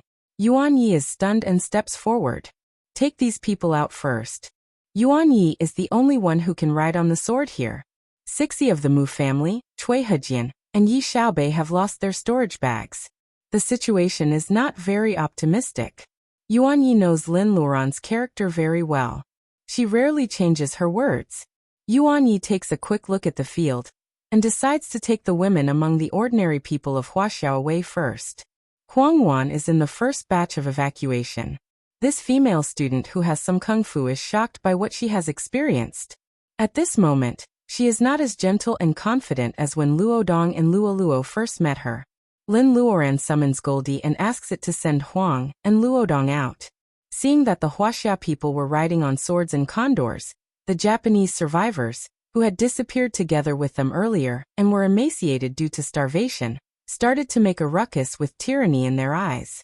They have been excluded from Lin Luoran's protective cover, and they have been angry but dare not to say anything. At this moment, being baked by the geothermal heat, these Nihanese youths have lost the respect they should have for cultivators. Why should we let them go first? Every citizen of the great Japanese empire is the most honorable. We should go first. A yellow-haired youth caused a ruckus, and everyone responded. Lin Luoran doesn't pay attention to him at all. She watches several people put Luodong and Huang on the back of Goldie. Goldie flaps its wings and flies away. It's only a few thousand meters away. Both Yuan Yi and Goldie can fly fast. In this way, they should be able to move Mr. Lin and the others before the underground magma erupts. If the magma really erupts, Lin Luoran doesn't have much time left. Cultivators can protect themselves, but ordinary people need to stay far away to ensure their safety. The yellow-haired youth is very ashamed and annoyed. Lin Luoran ignores him, which makes him lose face. The fear of death makes him lose his mind, and he bumps into the fireproof dome. The people around him can't stop him at all. They can only watch the yellow-haired youth bumping into the fireproof dome and being burned alive like a moth flying into the fire. Now people in Nihanese stop talking. Although it is not necessarily safe to stay outside the dome, breaking in by force will lead to death immediately. However, ordinary people in Huaxia who are also under the protection of Lin Luoran in the fireproof dome look at her with fear in their eyes. She is indifferent when a living person is burned alive in front of her. They feel that she is not far from the roaring monster in the depths of the volcano. Lin Luoran doesn't want to explain, but she still feels a little helpless when she sees the fear in her compatriot's eyes. Is it because I don't want to save you? Or is it because of you? Why did the originally devout power of faith turn black? It is the inherent darkness in your hearts that gives Orochi an opportunity. Think about the wishes you make to the goddess guarding Mount Fuji. How many negative and vicious words are there? Do you want to ask the goddess guarding Mount Fuji to make one of your enemies suffer? Or do you want the goddess guarding Mount Fuji to bless Neon to regain its former glory? Everything in front of us is nourished by your wishes. I don't have time to save those who deserve it. What she says makes some people speechless. Most of them did fantasize about being in a war-torn era, accomplishing great deeds and slaughtering enemies. Therefore, they were easily hypnotized in their dreams, thinking that they were samurai and soldiers who could do whatever they wanted in the Edo period. This is the reason why Orochi deceives them to come here. Brutal, young, hot-blooded. What a good dream to create. Battles between armies have been going on for years in the turbulent late Warring States period. Tokugawa Ieyasu has been fighting for years in order to unify the world. Everyone in the dream worships the god with brutal murderous intent. The power of faith with the property of darkness enables Orochi to break the seal and try to seize the godhead of Konohana Sequoiaheim. Lin Luoran points out their thoughts and they are speechless for a while. Without the power of faith with the property of darkness accumulated by generations of Nihanese for 400 years, Orochi suppressed under Mount Fuji might have died long ago. Today's disaster would not have happened. At the end of the day, you're the cause you planted. Do you want others to taste the bitter fruit for you? People of Wuxia have figured out these details, and they all stare at the surviving Nihanese angrily. These people really deserve to die. Even when they are about to die, they still want to sow discord between them and their savior with a human life. They forget that if they were not brutal as well, they probably would not have been so poisoned in the dream. Little cultivator, you are just like that bitch. You both pretend to be kind and cheat the power of faith. Orochi, which has been silent for a long time, says in a muffled voice. The bitch it talks about is of course Konohana Sequoiaheim, the guardian god of Mount Fuji who suppressed it under Mount Fuji, and enjoyed the scorching of the ground fire. Lin Luoran sees the last group of ordinary people of Wuxia including Cui Hujian being transferred out. She sneers with ease. Orochi, have I ever corrected you? To a person who has the mandate of heaven and the power of faith of the people, you always call her a little cultivator. Isn't it like you? A monster who is suppressed under Mount Fuji and lives by stealing other people's power of faith, stepping into the mire? Lin Luoran's voice is like a mellow long tone with cadence. Orochi laughs strangely after a long silence. As you wish. If I don't struggle out of this mire, I will feel sorry for your provocation. Its huge body is twisting under the hard soil layer. Mount Fuji has begun to shake. The statue of the goddess worshipped in the main hall of the Hongu Sengen Taisha shrine on the top of the mountain sighs faintly. Does it finally react? Lin Luoran is floating in the air. She has changed the fireproof dome into a water dome. The temperature difference between cold and hot forms airflow, making her skirt fly up and down. Curled up in the corner, skinny Tokugawa Ieyasu is only alive. His eyelids move. Since he betrayed his faith, he has never felt the breath of the goddess again. Huang Weijian, wake up. Goldie throws him on the hillside. Lin Luodong shakes Huang Weijian hard. Huang Weijian suddenly opens his eyes and spits out a leaf in his mouth. Luodong and Luodong can stay awake in the dream because of these two ordinary leaves. You finally wake up, Huang Weijian. My sister is still under the crater. Without her suppression, Mount Fuji may erupt at any time. Are we really going to do what that woman said? The teenager is worried about Lin Luoran's safety. He remembers what happened that night when he sneaked into the Hongu Sengen Taisha shrine. He is not sure whether he should trust the woman with a vague face or not. However, the method she told the two of them was really useful. Is it too hasty to trust her only because of this? Huang Weijian jumps up like a carp. Trust her? Why not trust her? If Mount Fuji erupts, we cultivators can still escape. But the people who die are the Nihanese civilians nearby. This is a win-win deal. Lin Luodong thinks so. Goldie, Goldie, come here. Lin Luodong beckons Goldie, who is trying to enter the crater again, to accompany its master. In the Lin family, Goldie only cares about Lin Luoran and Lin Luodong. Feeling that its master can still hold on, Goldie swoops down and hisses at Lin Luodong impatiently. Goldie, take us to the top of the mountain. We have to help my sister deal with Yamada no Orochi. Goldie tilts its head and thinks for 2 seconds. Then it grabs Lin Luodong's collar with its long beak and throws him on its back. Huang Weijian also jumps on it. The two teenagers hold the golden feather on Goldie's neck tightly. In a moment, they come to the front of the Hongu Sengen Taisha shrine. Goldie, burn this place with fire. By the way, avoid the main hall. Saito Asada leads people to besiege the crater. All the masters of the Sengen Taisha shrine are gone. 2 people and 1 hawk really go in and out of the shrine. Lin Luodong points out the position of the main hall. Goldie spits out white fire and falls. Burn the cherry blossom in the yard and the wishing wooden signs on both sides of the main hall. The white fire is burning. Orochi is trying to break the seal. The power of faith with the property of darkness here has lost its commander. Being burned by Goldie's white fire, An old cherry blossom that has lived for many years turns into charred wood. When the wishing wooden signs on both sides of the main hall are burned out, the main hall, which is about to collapse, suddenly bursts out a strong dazzling white light comparable to the sunlight. The pure white power of faith, which has been imprisoned for many years, soars into the sky. A bright shadow of skirt corner appears in front of the Hongu Sengen Taisha shrine. The shaking of Mount Fuji suddenly slows down.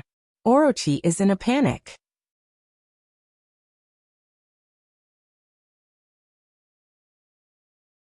Chapter 361. It's like the color of flowers in full bloom, and it's like spring when she walks. The cage that has imprisoned her for more than 400 years has collapsed. The woman with a blurred face takes a deep breath of the free air and sighs with emotion. She is an unreal shadow. The so-called free space is just a gust of wind for her. A body without consciousness can't feel how fresh the air is and how delicious the berries are.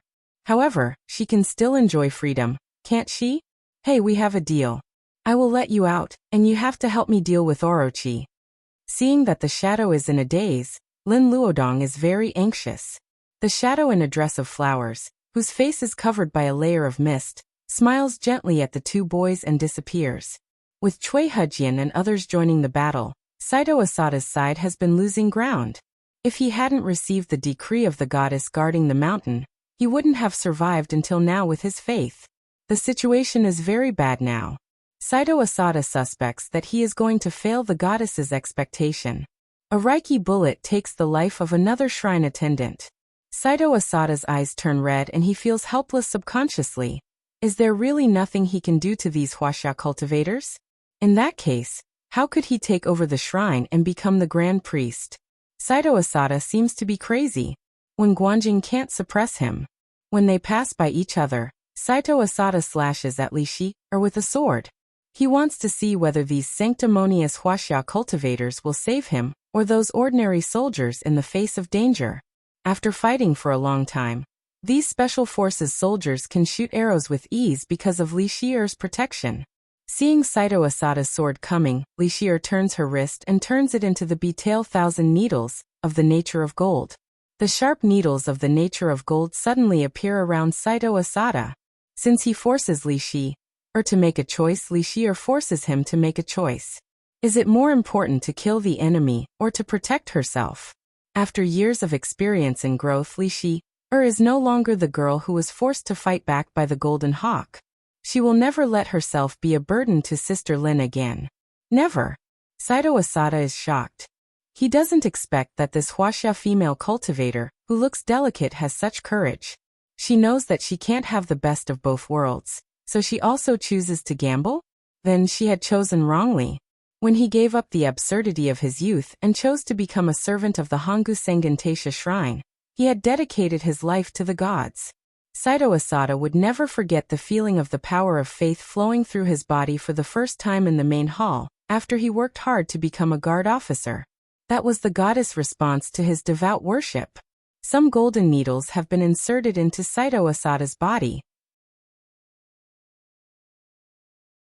The sharpness of the golden spell disturbs his meridians instantly. At the same time, his katana hit Li Shi's energy shield. Sparks flew everywhere as metal and stone collided. This was a choice destined for both sides to suffer. Asada. Who's calling him? Saito Asada stopped. Asada. The voice sounded again, like a cool breeze blowing over a hill.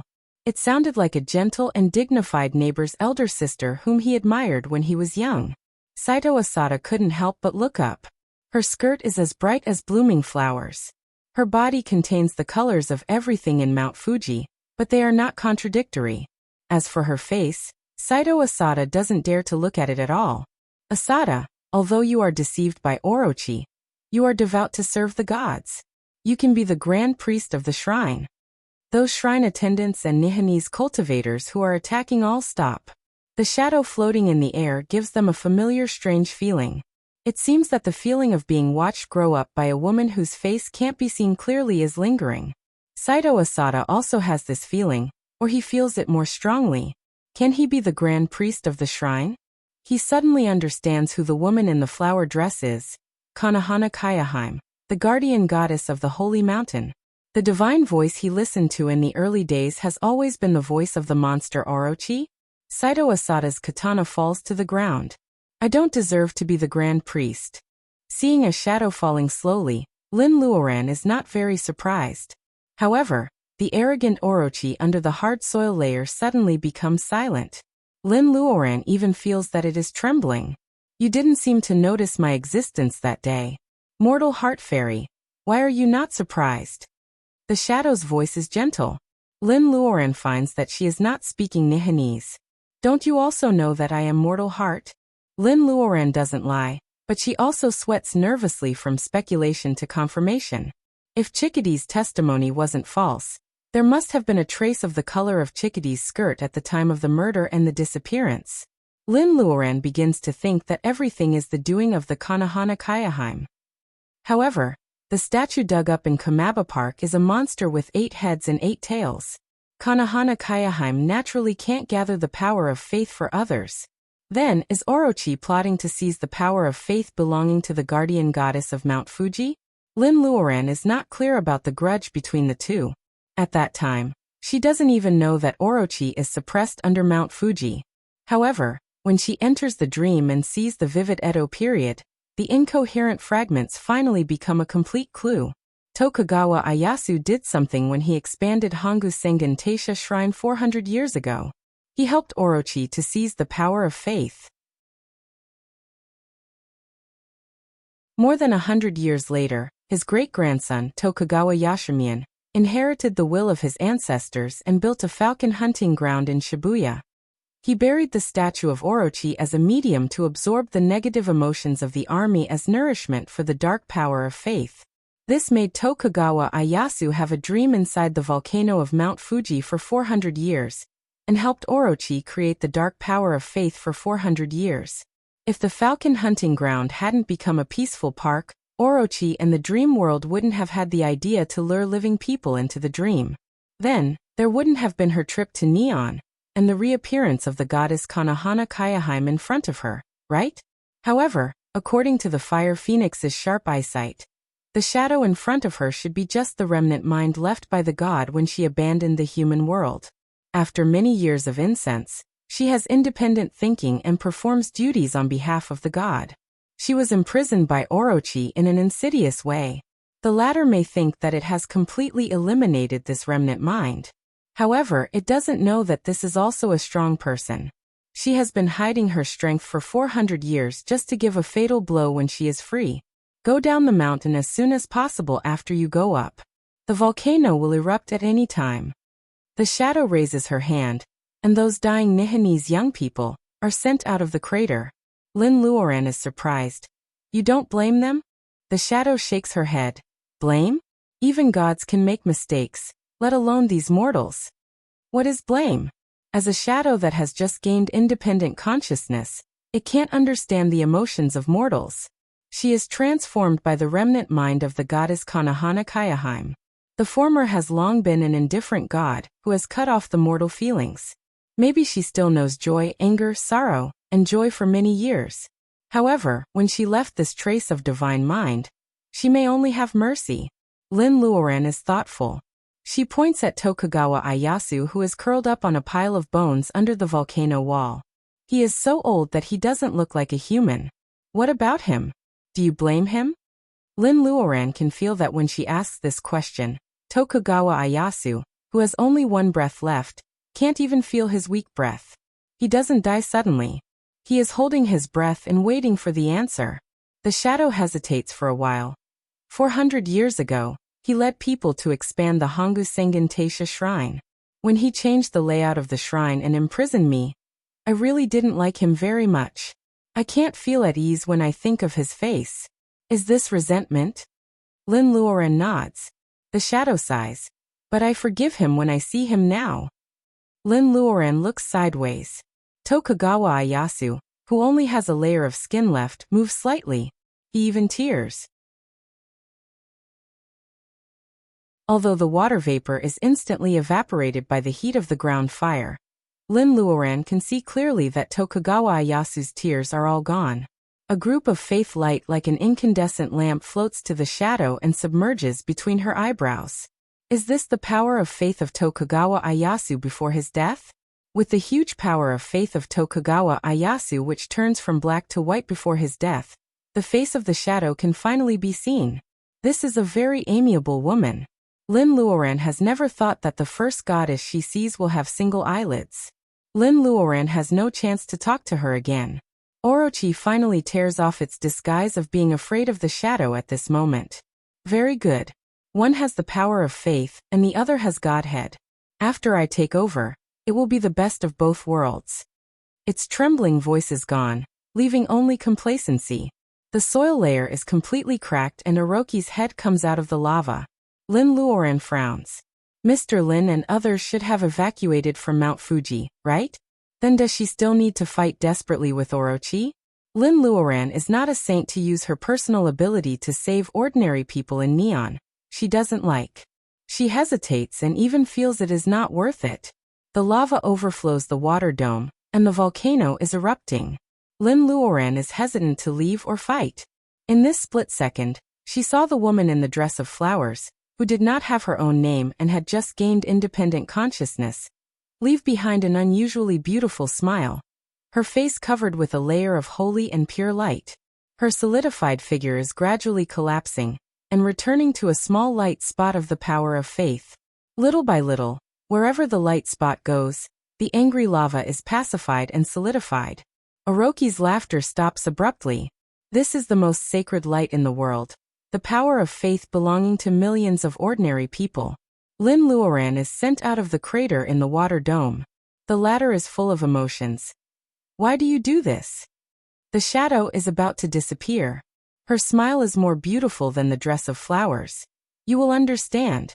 This is the duty of a god. But you are not a true god. Do you also need to protect the mountain and the people with your body?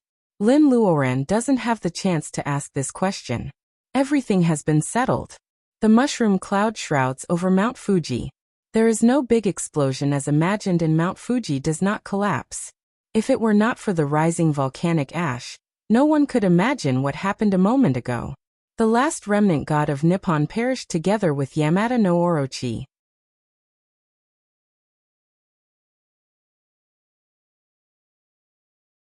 Chapter 362.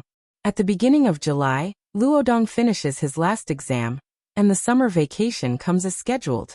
More than a month ago, Luodong came back from Neon, which made him restless for a long time. It took him a long time to calm down. He finally understands why his sister doesn't want him to get involved in these things too early. His low level of cultivation is only a small part of the reason. The main reason is that his state of mind can't stand the test.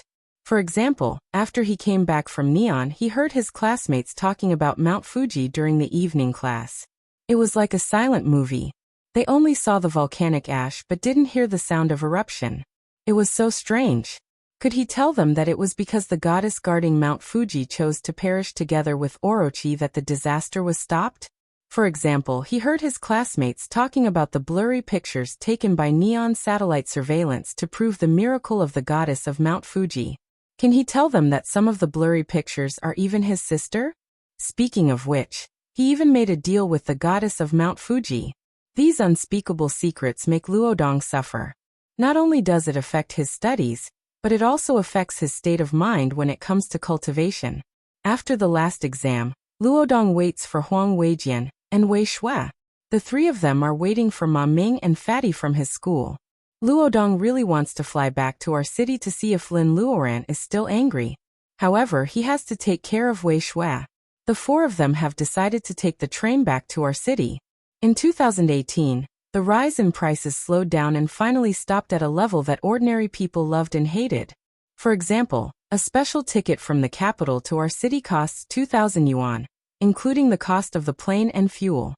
Wei Shui's living expenses are less than 1,500 yuan. During the summer tourist season, the ticket price of 2,000 yuan is normal.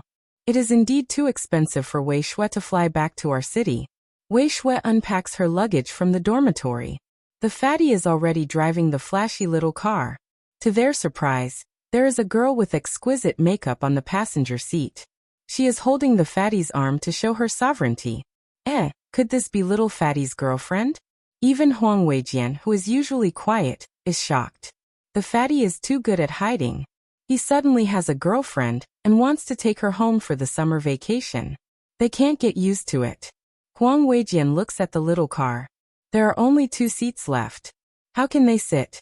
The last 2 seats are occupied by Wei Shui's luggage. Luodong and the 2 girls take a taxi to his and Huang Weijian's apartment near the university. Ma Ming is driving the car behind them. His girlfriend, who is holding his hand, says coquettishly, "I don't think you're the kind of person who would hang out with them. Why do you want to take the train back with them?" The fatty puffs a smoke ring and looks at his girlfriend with warning eyes. Are you going to say that they are of poor students? Sometimes, what you see isn't necessarily the truth. You're smart and should know what to do. Of course, Ma Ming was not as stupid as he looked. His girlfriend was a little scheming, but he was too lazy to expose her. He just took it as a pleasure. He could buy her branded bags, let her shop as she pleased, and even bring her back to Chengdu, but she could never cross his bottom line. Luodong, Huang Weijian and Wei Shui are Ma Ming's bottom line. Little Fatty knows that he may take over his father's job and become a private boss. He will do a lot of big business, but Ma Ming knows that he will never forget that summer vacation. Staring at the scorching sun, the 4 of them hawked tofu pudding for only 3 yuan a bowl.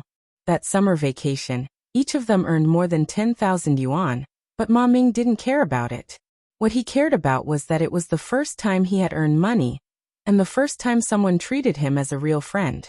Friendship was something that lasted for a long time. Especially after he left home and came to the capital to study at the university and met all kinds of people. Ma Ming increasingly felt how precious this friendship, which was really established in junior high school, was. He touches the jade plate on his neck. They don't treat him as an outsider. Ma Ming sees Huang and Luodong as brothers.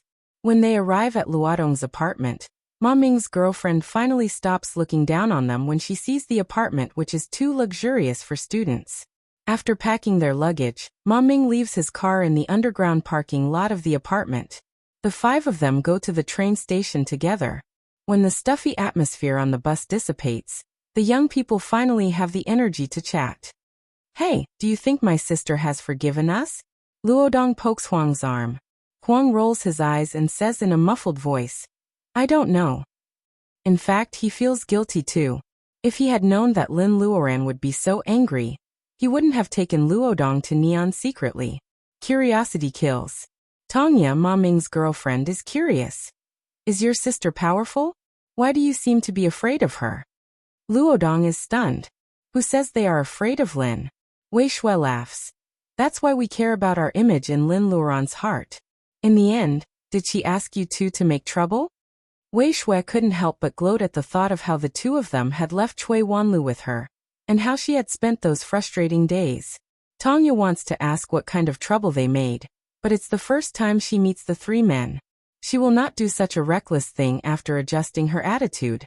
However, seeing that Ma Ming is chatting happily with them and the 3 men care about Wei Shui's feelings, Tongya admits that she is jealous. She can see that Wei Shui is also a girl from an ordinary family. Why can she be surrounded by rich young masters? Tongya doesn't think that there is something called friendship in this world besides love, which can make people forget about the difference in identity. While Luodong and Huang are worrying, Lin Luoran is not at home at the moment. She is under the water of Dongting, using the Seaview Pavilion to check the situation around Mount Jun and Dongting. The trip to Neon has inspired Lin Luoran a lot, especially when the remnant spirit of the goddess guarding the mountain chose to die together with Orochi. Lin Luoran is deeply moved. Is this the god? Even if it is just a remnant spirit with independent consciousness. Lin Luoran suddenly finds that she has occupied the godhead for nothing. In fact, she has done too little to protect this land. To be precise, before this, she has occupied the title like a child's play. She has never thought about how to be a qualified god. Besides, she has to refine a weapon for Zheng Tian. Lin Luoran simply comes to the Dongting Dragon Palace to meditate. Recently, she has also helped some devout pilgrims to solve their troubles. She finds that the fire of the power of faith is getting brighter and brighter. The road to becoming a god is long. Maybe this is the accumulation of power? Lin Luoran has seen the 1-meter-long golden carp in the pool of the Dragon Palace. It is more majestic after changing its scales. Lin Luoran is looking forward to the day when it can get the inheritance by awakening its bloodline. Diliu syrup is too uncertain. Although awakening bloodline is not reliable, as long as the golden carp lives on, there is still a small chance when it grows up. Sometimes, Lin Luoran uses her wakin to wash the impurities in the bodies of the fish and shrimps. She also feeds them the best food produced in her space. Lin Luoran hopes that such a good environment can make up for their congenital deficiencies. Lin Luoran has figured out the difference between the 3 different colors of the land in the space. The red land has the most reiki and is the best place to plant spirit medicines and spirit herbs. The black land is slightly weaker, but its state is the same as the average level of the space before. It can be said that the things planted here are no different from before the drastic change of the space, whether it is rich in reiki or taste. As for the yellow land, Lin Luoran finds that the species planted here still taste delicious after harvest. There is no change. However, the amount of reiki there is far less than that in the black land. These are vegetables and fruits with good taste. They are almost the same as those grown in the backyard of Lin's house. The reiki here is very weak. Thinking of the spirit medicines and herbs planted on the red land, Lin Luoran feels that the space is concentrating reiki to feed the most important species. Anyway, the time difference has not changed. Lin Luoran can still choose the black land with medium effect to plant her daily needs, and she plants some common trees on the yellow land. The soul wood still occupies a large area on the black land. Lin Luoran is not a black-hearted person. Since she knows that young Lisha takes the soul wood to save the acacia tree, she can't do such a wicked thing as transplanting the soul wood to the yellow land with little reiki. The soul wood has been 3,000 years old. It has grown so long that it needs 2 people to hold it together. Such a strange species is hard to find. Lin Luoran has already cut a few branches and inserted them in the corner of the yellow land. Anyway, the several acres of land there are very large. It doesn't take up much space to plant them slowly. There were many sundries under the apple tree. Since Lin Luoran can enter the cabin and has her own room, she has put them all away. Unused scorpion shells, millennium-old luminous sand, some clothes that she seldom wears, monkey wine, spirit wine that she brewed herself, emeralds that she used to exchange for elixirs, but have no reiki after her cultivation. Every cabinet in the room is like Doraemon's pocket. Things are put in different categories. Lin Luoran can hold what she wants in her hands, even when she is outside the space. Since she got the teardrop from the little girl Momo, the space finally seems to regard her as its owner. Everything becomes very convenient. The soul wood has grown up. Young Lisha's acacia tree can't wait any longer. Mrs. Lin is also over 50 years old. Lin Luoran can't avoid going to Penglai anymore. After dealing with the trivial things at home and ensuring the safety of her family, she should be able to go to Mount Penglai without worry. A jade step appears in Lin Luoran's hand. This is the way to heaven for the fake saintess to leave the earth. The bright star atlas on it contains countless magic circles.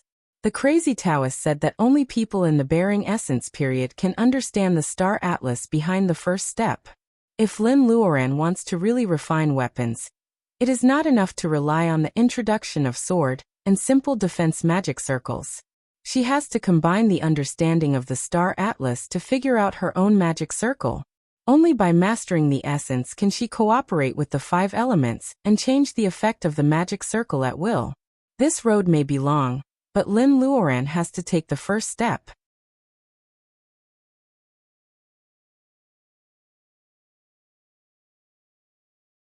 Chapter 363. In the solar system we live in, many people know that it is composed of 8 planets. More specifically, they also know that there is a moon, a satellite of the Earth. In fact, the solar system, in a broad sense, in addition to the most central sun, the 8 planets of gold, wood, water, fire, earth, Uranus, Neptune, comets and interstellar dust. It is also full of planetary belts composed of small rocks. It is the second small celestial body area called the Kuiper Belt. Outside the Kuiper Belt, there are also the scattered disk of deserted islands, the solar circle and the still hypothetical Oort cloud. Lin Luoran's astronomical knowledge comes from her early years in school. In her impression, the solar system is the picture of 8 planets revolving around the sun. When her spiritual mind enters the star map behind the first level of the Jade Stairs, she realizes for the first time that the beauty of the starry sky is not limited to the pictures in paper books or the computer special effects in science fiction blockbusters. It is more real and breathtaking than all the information she has seen before.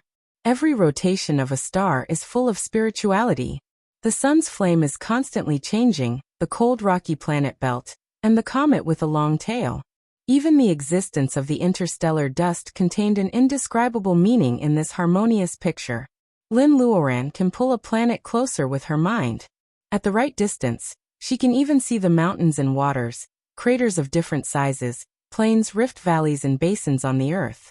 This is the home planet where Lin Luoran was born. It is the first time for her to see the whole picture of it. Mercury, which is the closest to the sun, is full of potholes. Lin Luoran guesses that it has been hit by countless meteorites.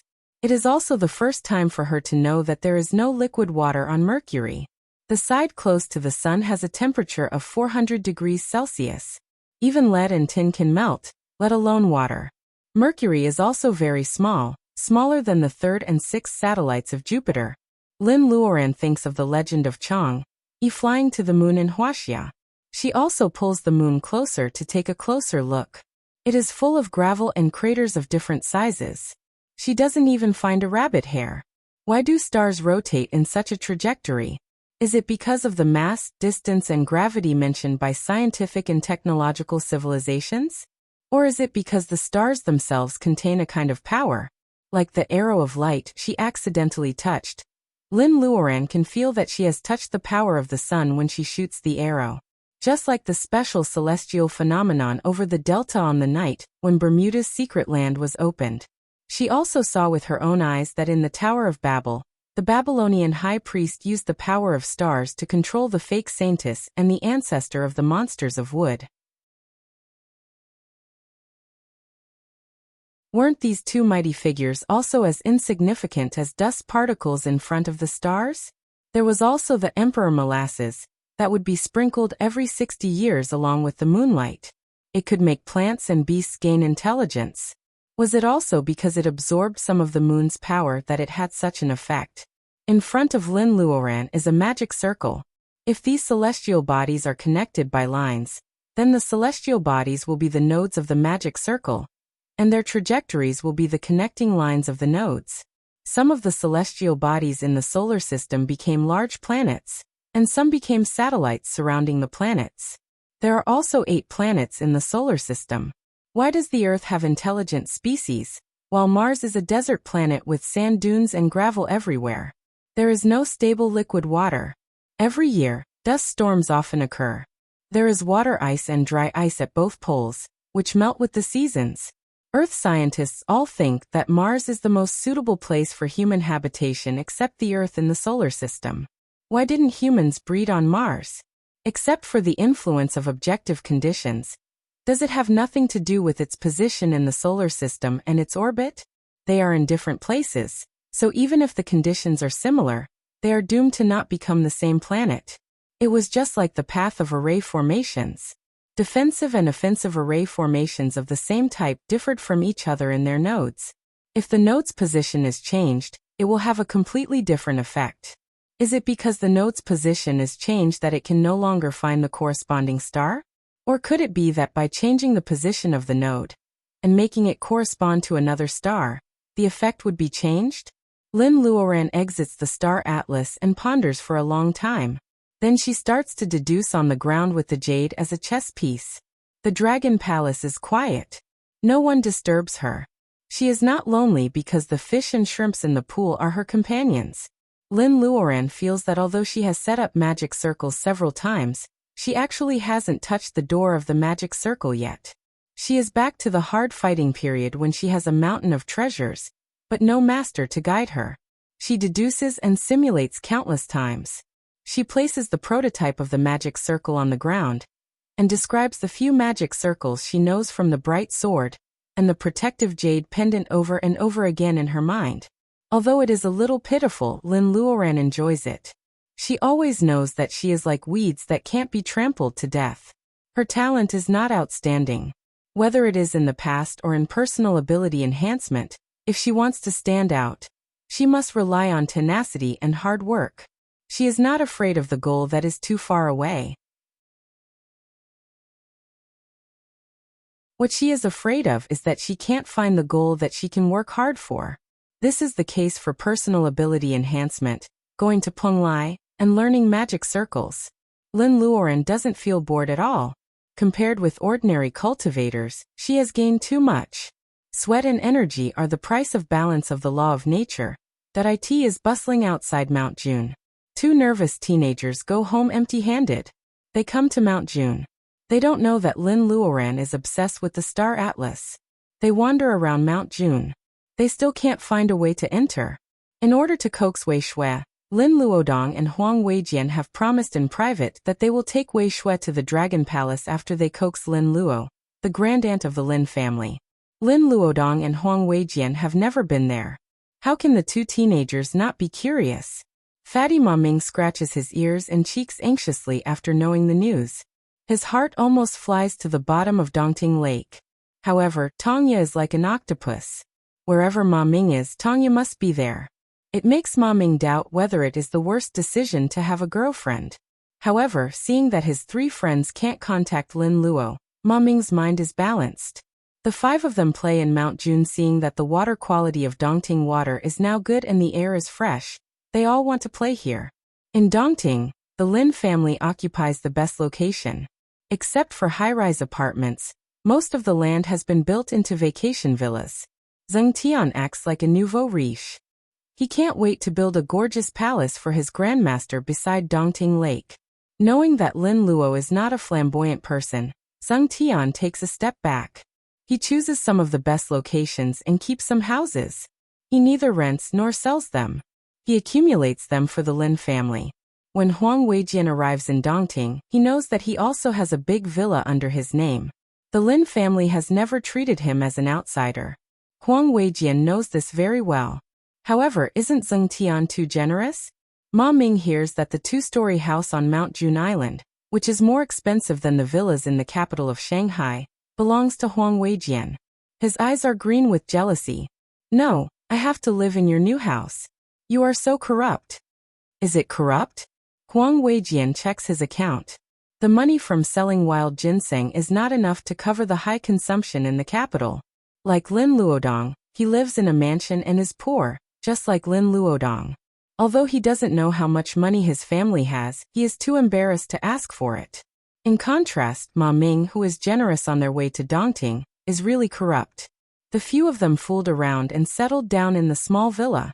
Tongya couldn't stand the nightlife without going to bars.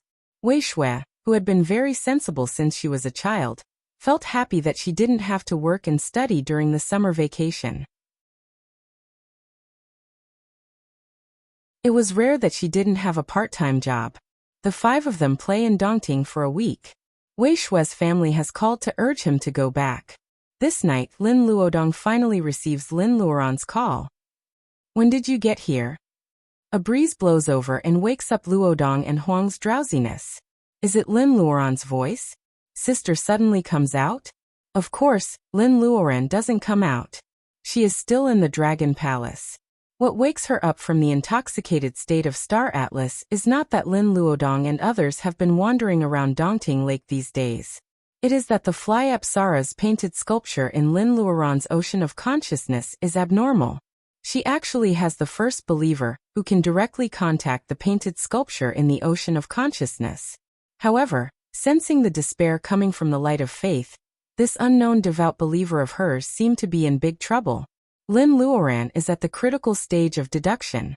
It is impossible for her to manifest, so she contacts Lin Luodong and Huang Weijian. What? If we solve this problem, we can not only make up for our crime, but also enjoy a day trip to the Dragon Palace. Luodong and Huang Weijian are nodding their heads like chickens eating rice. Doing one thing well can pacify two angry women. It's such a good deal. You're tuning in to the Li Mei's Wuxia Whispers YouTube channel. We're so grateful for your support, and don't forget to subscribe to join us on this incredible journey through captivating stories. Your generosity through donations truly makes a world of difference, as it's the primary source of revenue that allows me to expand and enhance this channel for you. Thank you from the bottom of my heart for being a part of this adventure.